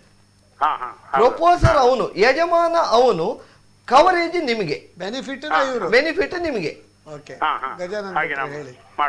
ಈಗ 65 ವರ್ಷದ ಒಳಗಡೆ ಇದೆ ಅಂತಂದ್ರೆ ಅವರು ಸಹ ಪ್ರಪೋಸರ್ ಆಗಿ ಅವರೇ ಇದು ಇನ್ಶೂರೆನ್ಸ್ 65 ಆಯ್ತಾ? 65 ದಾಟಿ ಆಯ್ತಾ ಸ್ವಾಮಿ? ದಾಟಿದವರಿಗೆ ಸೀನಿಯರ್ ಸಿಟಿಸನ್ ಪಾಲಿಸಿ ಅದು ಡಿಪೆಂಡ್. ಒಂದೊಂದು ಪ್ರಾಡಕ್ಟ್ ಒಂದೊಂದು ಕಂಪನಿ ಇದು ಇರ್ತದೆ. ಸಾಮಾನ್ಯವಾಗಿ 66ಕ್ಕೆ ಕಾಲಿಟ್ರೆ ಸೀನಿಯರ್ ಸಿಟಿಸನ್ ಎನ್ನುವಂತದ್ದು ಅದನ್ನು ಕೊಡ್ತಾ ಇದ್ದೇವೆ. ಸೊ ಸೀನಿಯರ್ ಸಿಟಿಸನ್ ಈಗ ಒಂದು ಅವರು NRI ಆದ್ರಿಂದ ಅವರಿಗೆ ಯಾವ್ದಾದ್ರು ಇಂಡಿಯನ್ ಇನ್ಕಮ್ ಇಲ್ಲದಿದ್ರೆ, ಅಲ್ಲಿದು ಮಾತ್ರ ಇನ್ಕಮ್ ಇದ್ರೆ ಅವ್ರು ನಿಮ್ಗೆ ಪ್ರಪೋಸ್ ಮಾಡುವ ಬದಲಿಗೆ ಅವರು ಹಣ ಕೊಟ್ಟು ನಿಮ್ಗೆ ನೀವು ಪಾಲಿಸಿ ಕೂಡ ಮಾಡಬಹುದು. ಖಂಡಿತ. ಆವಾಗ ಏನಂದ್ರೆ ನಿಮ್ಗೆ ಇನ್ಕಮ್ ಟ್ಯಾಕ್ಸ್ ಬೆನಿಫಿಟ್ ಸಿಗ್ತದೆ ಅಪ್ ಟು 50,000 ಸೀನಿಯರ್ ಸಿಟಿಸನ್ ಗೆ. ಹೌದು, ಈಗ ಕ್ಲಿಯರ್ ಆಯ್ತಲ್ಲ? ಬಹಳ ಉತ್ತಮ. ನೀವೆಲ್ಲ ಈ ಕಾರ್ಯಕ್ರಮ ನೋಡಿ ನಮ್ಗೆ ಪ್ರಶ್ನೆ ಕೇಳಿದ್ದು ಬಹಳ ಒಂದು ಸಂತೋಷ ಆಯ್ತು. ಇನ್ನು ಕೂಡ ನಮ್ಮ ಪ್ರತಿ ಕಾರ್ಯಕ್ರಮವನ್ನು ನೋಡಿ ಯಾವ್ದಾದ್ರು ಡೌಟ್ ಇದ್ರೆ ಕೇಳಿ ಅಂತೇಳಿ ಹೇಳ್ತೇವೆ. ಈ ಪ್ರಶ್ನೆ ಕೇಳಿದಕ್ಕೆ ಉದಯ ಹೆಗಡೆ ಅವರಿಗೆ ಅಭಿನಂದನೆ. ಓಕೆ, ಈಗ ಅದೇ ಟರ್ಮ್ಸ್ ಅಂಡ್ ಕಂಡೀಷನ್ಸ್ ವಿಷಯ ನಾವು ಮಾತಾಡ್ತಾ ಇತ್ತು. ಸರಿ, ಯಾವುದೆಲ್ಲ ಟರ್ಮ್ಸ್ ಅಂಡ್ ಕಂಡೀಷನ್, ಯಾವುದನ್ನು ನೋಡಬೇಕು ಅದರ ಬಗ್ಗೆ ಹೇಳಿ. ಸರಿ, ಒಂದನೇದಾಗಿ ಈಗ ಕೋಪೆ ಬಗ್ಗೆ ಹೇಳಿದೆ. ಅನಂತರದಲ್ಲಿ ಬಹಳ ಮುಖ್ಯವಾಗಿ ಪರ್ಮನೆಂಟ್ ಎಕ್ಸ್ಕ್ಲೂಷನ್ಸ್ ಅಂತ ಇರುತ್ತೆ. ಕೆಲವೊಂದಿಷ್ಟು ವಿಮೆಯ ವ್ಯಾಪ್ತಿಗೆ ಒಳಪಡೋದಿಲ್ಲ, ಅಂತದನ್ನು ಸ್ವಲ್ಪ ನೋಡ್ಬೇಕಾಗುತ್ತೆ. ಯಾವ್ಯಾವುದಕ್ಕೆಲ್ಲ ಇನ್ಶೂರೆನ್ಸ್ ಸಿಗೋದಿಲ್ಲ. ಈಗ ಉದಾಹರಣೆಗೆ ಡೆಂಟಲ್ಗೆ ಸಿಗೋದಿಲ್ಲ. ಆಕ್ಸಿಡೆಂಟ್ ಇಂದ ಡೆಂಟಲ್ ಸರ್ಜರಿ ಬೇಕು ಅಂದ್ರೆ ಎಲ್ಲ ಪಾಲಿಸಿಗಳಲ್ಲಿ ಕೊಡ್ತದೆ ಹೊರತು ಆಕ್ಸಿಡೆಂಟ್ ಹಲ್ಲು ನೋವು, ಬೇರೆ ಕೃತಕ ಹಲ್ಲು ಹೋಯ್ತು, ಆಕ್ಸಿಡೆಂಟ್ ಆಗಿ ಹಲ್ಲು ಹೋದ್ರೆ ಅದಕ್ಕೆ ಬೇರೆ ಇಡುವುದಾದ್ರೆ ಅದಕ್ಕೆ ಸಿಗ್ತದೆ. ಆ ರೀತಿ ಇರುತ್ತೆ. ಆ ನಂತರದಲ್ಲಿ ಎರಡನೇದಾಗಿ ಉದ್ದೇಶಪೂರ್ವಕವಾಗಿ ನಾನು ಏನೋ ಗಾಯವನ್ನು ಸುಸೈಡ್ ಅಟೆಂಪ್ಟ್ ಮಾಡ್ಕೊಳ್ತೇನೆ, ಇಂಥದಕ್ಕೆ ಕವರೇಜ್ ಸಿಗೋದಿಲ್ಲ. ಅದು ಹಾಗೆ. ಆ ನಂತರದಲ್ಲಿ ಆದ್ರಿಂದ ಎಲ್ಲ ವೀಕ್ಷಕರಿಗೆ ಹೇಳುದು, ಸುಸೈಡ್ ಒಂದು ಮಾಡ್ಲಿಕ್ಕೆ ಹೋಗ್ಬೇಡಿ, ಮಾಡ್ಲಿಕ್ಕೆ ಬೇರೆಯವರಿಗೆ ಕೂಡ ಹೇಳಿಬಿಡಿ. ಸೊ ದಟ್ ಸುಸೈಡ್ ಒಂದು ಮಾಡಿದ್ರೆ ಇನ್ಶೂರೆನ್ಸ್ ಕ್ಲೇಮ್ ಸಿಗುದಿಲ್ಲ. ನೀವು ಸುಸೈಡ್ ಮಾಡಿದ್ರೆ ನಿಮ್ಮ ಬೇರೆ ಫ್ಯಾಮಿಲಿಯವರು ಕೂಡ ಸುಸೈಡ್ ಮಾಡಿದಾಗೆ ಆಗ್ತದೆ. ನಿಮ್ಮ ಏನಾದರೂ ಹಾಸ್ಪಿಟಲ್ ಇದೆ, ಆದ್ರೆ ನೀವು ಸುಸೈಡ್ ಮಾಡದೇ ಇರೋದು ಒಳ್ಳೇದಲ್ವಾ? ಆನಂತರ ಅಟೆಂಪ್ಟ್ ಕೂಡ ಮಾಡದೇ ಇರೋದು. ಆನಂತರ ಈ ಲೈಂಗಿಕ ಸಂಪರ್ಕದಿಂದ ಬರತಕ್ಕಂಥ ಕಾಯಿಲೆಗಳಿಗೆ ಏಡ್ಸ್ ಅಂತ ಕಾಯಿಲೆಗಳಿಗೆ ಕವರೇಜ್ ಅನ್ನು ಕೊಡೋದಿಲ್ಲ. ಆನಂತರದಲ್ಲಿ ಈ ಮದ್ಯಪಾನ ಸೇವನೆ ಅಥವಾ ಅಮಲು ಪದಾರ್ಥ ಸೇವನೆಯಿಂದ ಅವನು ದೇವರು ಕೊಟ್ಟಂತ ಒಂದು ಆರೋಗ್ಯವರೆಲ್ಲ ಹಾಗೆ ಹಾಳಾದ್ರೆ ಕುಡಿದು ಯಾರು ಹೇಳ್ತಾರೆ ಕುಡ್ದಿದ, ನಾನು ಖಾಲಿ ಮಜ್ಜಿಗೆ ಕುಡ್ದದಂತ ಹೇಳ್ತಾರೆ. ಆದ್ರೂ ಸಹಿತ ಅಲ್ಲಿ ಹಾಸ್ಪಿಟ್ಲಿಗೆ ಹೋದಾಗ ಡಾಕ್ಟರ್ ಬರೀತಾರೆ ಯಾವ್ದ್ರಿಂದ ಆ ಕಾಯಿಲೆ ಬಂತು, ಅದಕ್ಕೆ ಕಾಯಿಲೆಗೆ ಕಾರಣ ಏನು. ಡಾಕ್ಟರ್ ನಮ್ಗೆ ಹೇಳಿದ್ದು ಸ್ವಲ್ಪ ಪೆಗ್ ತೆಕ್ಕೊಳ್ಬೇಕಲ್ಲ, ಯಾವ್ದಾದ್ರು ಅತಿಯಾದದ್ದು ಅದು ಅಮೃತ ಆದ್ರೂ ವಿಷ ಅನ್ನಿಸ್ತದೆ ಅನ್ನುವಂಥದ್ದು. ನಿಮ್ಮದು ಇನ್ಶೂರೆನ್ಸ್ ಕವರೇಜ್ ಇಲ್ವಾ? ಅಲ್ಲ, ಕವರೇಜ್ ಇಲ್ಲ ಅನ್ನುವಂಥದ್ದು ಪ್ರಶ್ನೆ ಅಲ್ಲ.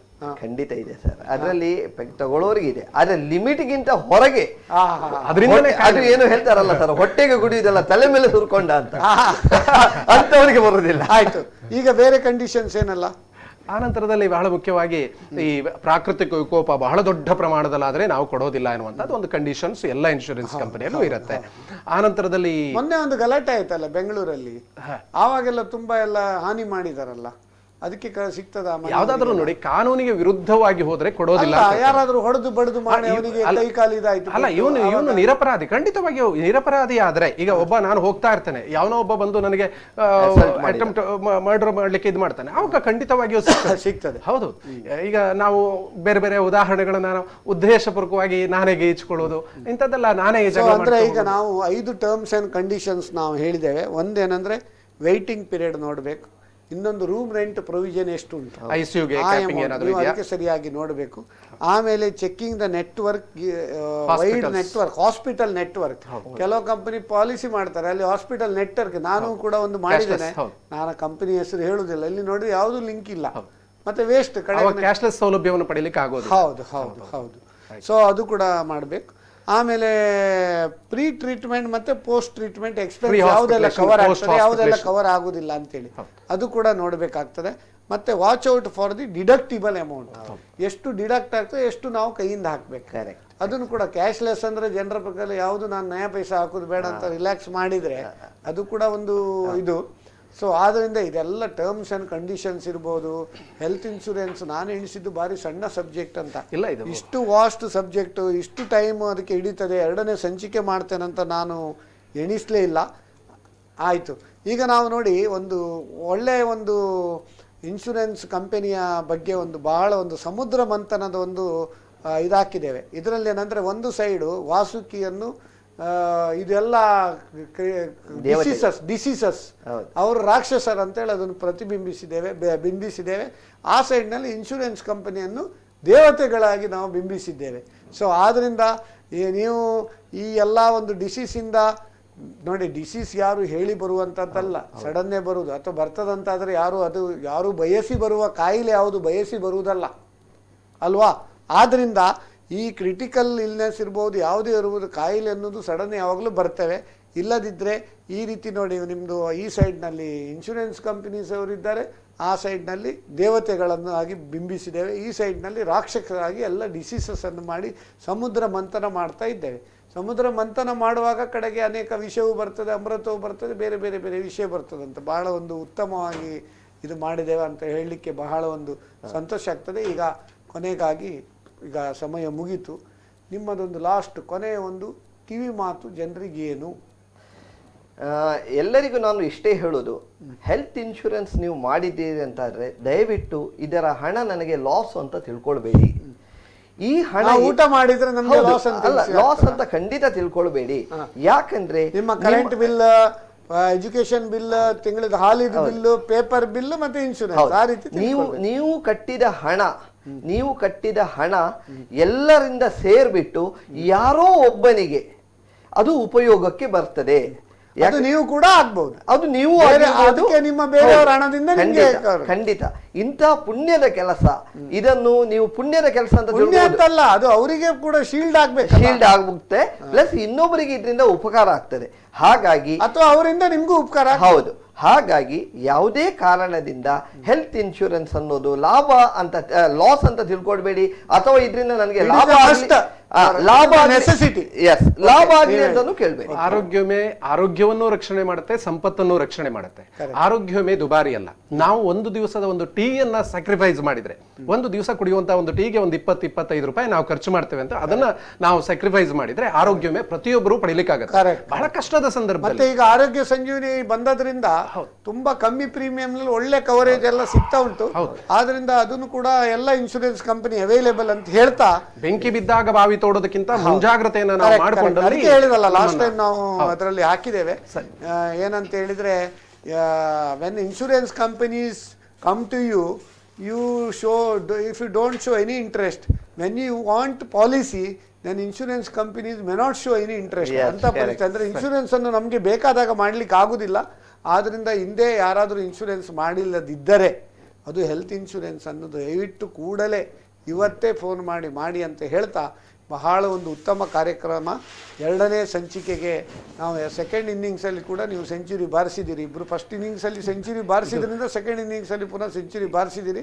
ಈ ಒಂದು ಕಾರ್ಯಕ್ರಮವನ್ನು ಅತ್ಯುತ್ತಮವಾಗಿ ನಿರ್ವಹಿಸಿ ನಮ್ಮ ಎಲ್ಲ ವೀಕ್ಷಕರಿಗೆ ಒಂದು ಉತ್ತಮ ಒಂದು ಏನು ಹೇಳ್ತಾರೆ ಎಕ್ಸಾಂಪಲ್, ನಿದರ್ಶನ ಮೂಲಕ ನಿಮ್ಮ ಒಂದು ಅಪಾರ ಜ್ಞಾನವನ್ನು ಹಂಚಿಕೊಂಡಿದ್ದಕ್ಕೆ ನಮ್ಮ ಹರೀಶ್ ಪ್ರಭು ಇನ್ಶೂರೆನ್ಸ್ ತಜ್ಞರು ಹಾಗೂ ನಮ್ಮ ಗಜಾನನ ಭಟ್ ಇನ್ಶೂರೆನ್ಸ್ ಟ್ರೈನರ್ ಇಬ್ಬರಿಗೂ ನಾವು ನಮ್ಮ ಕುಡ್ಲ ವಾಹಿನಿಯ ಪರವಾಗಿ, ಸಮಸ್ತ ವೀಕ್ಷಕರ ಪರವಾಗಿ ಹಾಗೂ ನನ್ನ ವೈಯಕ್ತಿಕ ಪರವಾಗಿ ಅಭಿನಂದನೆಗಳನ್ನು ಸಲ್ಲಿಸಿ ನಮ್ಮ ಈ ಕಾರ್ಯಕ್ರಮವನ್ನು ಮುಕ್ತಾಯ ಮಾಡ್ತಾ, ಅದರ ಮುಂಚೆ ವೀಕ್ಷಕರೇ, ನಿಮ್ಮಲ್ಲಿದ್ದರೆ ಫೈನಾನ್ಸ್, ಟ್ಯಾಕ್ಸೇಷನ್, ಬಿಸ್ನೆಸ್ ಕನ್ಫ್ಯೂಷನ್, ನಮ್ಮಲ್ಲಿದೆ Karnataka bank business tonic solution ಅಂತ ಹೇಳ್ತಾ, ಈ ಕಾರ್ಯಕ್ರಮದ ಮರುಪ್ರಸಾರ ಇದೇ ಬುಧವಾರ ರಾತ್ರಿ 9:30 ಗಂಟೆಗೆ ಪುನಃ ನೋಡ್ಬೋದು. ನಿಮ್ಮದು ಯಾವುದು ಸಂದೇಹಗಳಿದ್ದರೆ ಅದನ್ನು ಅದರಲ್ಲಿ ಪರಿಹಾರ ಆಗ್ತದೆ.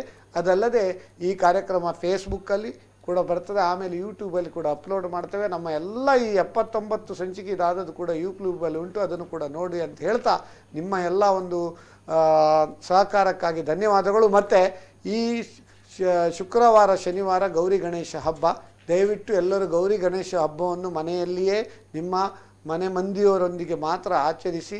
ಕೊರೋನಾದ ವಿಷಯ ಇನ್ನೂ ನಿಮಗೆ ಗೊತ್ತಿರ್ಬೋದು, ಅದರ ಬಗ್ಗೆ ನಾನು ಹೇಳುವುದಿಲ್ಲ. ಆದ್ದರಿಂದ ನಿಮ್ಮ ಜಾಗ್ರತೆ ನೀವು ಮಾಡಿಕೊಂಡು ನಮ್ಮ ಪರಿಸರ ಸ್ನೇಹಿ ಗಣಪ ಮಣ್ಣಿನಲ್ಲಿ ಮಾಡಿದ ನಮ್ಮ ಲೋಕಲ್ ಅದನ್ನೇ ತಗೊಳ್ಳಿ. ಚೈನಾ ಮೇಡ್ ಯಾವುದೇ ವಸ್ತುವನ್ನು ತಗೊಳ್ಬೇಡಿ, ನಿಮ್ಗೆ ಗೊತ್ತು ಚೈನಾದ ವಿಷಯ. ಆದ್ದರಿಂದ ಆ ರೀತಿ ಒಂದು ಪರಿಪಾಲನೆ ಮಾಡಿ ನಮ್ಮ ಪರಿಸರಕ್ಕೆ ಕೂಡ ಸಹಕಾರಿಯಾಗಬೇಕಂತ ಹೇಳ್ತಾ ಎಲ್ಲರಿಗೂ ಗೌರಿ ಗಣೇಶ ಹಬ್ಬದ ಶುಭಾಶಯಗಳನ್ನು ತಿಳಿಸುತ್ತಾ ನಮ್ಮ ಈ ಕಾರ್ಯಕ್ರಮವನ್ನು ಮುಕ್ತಾಯಗೊಳಿಸ್ತಾ ಇದ್ದೇವೆ.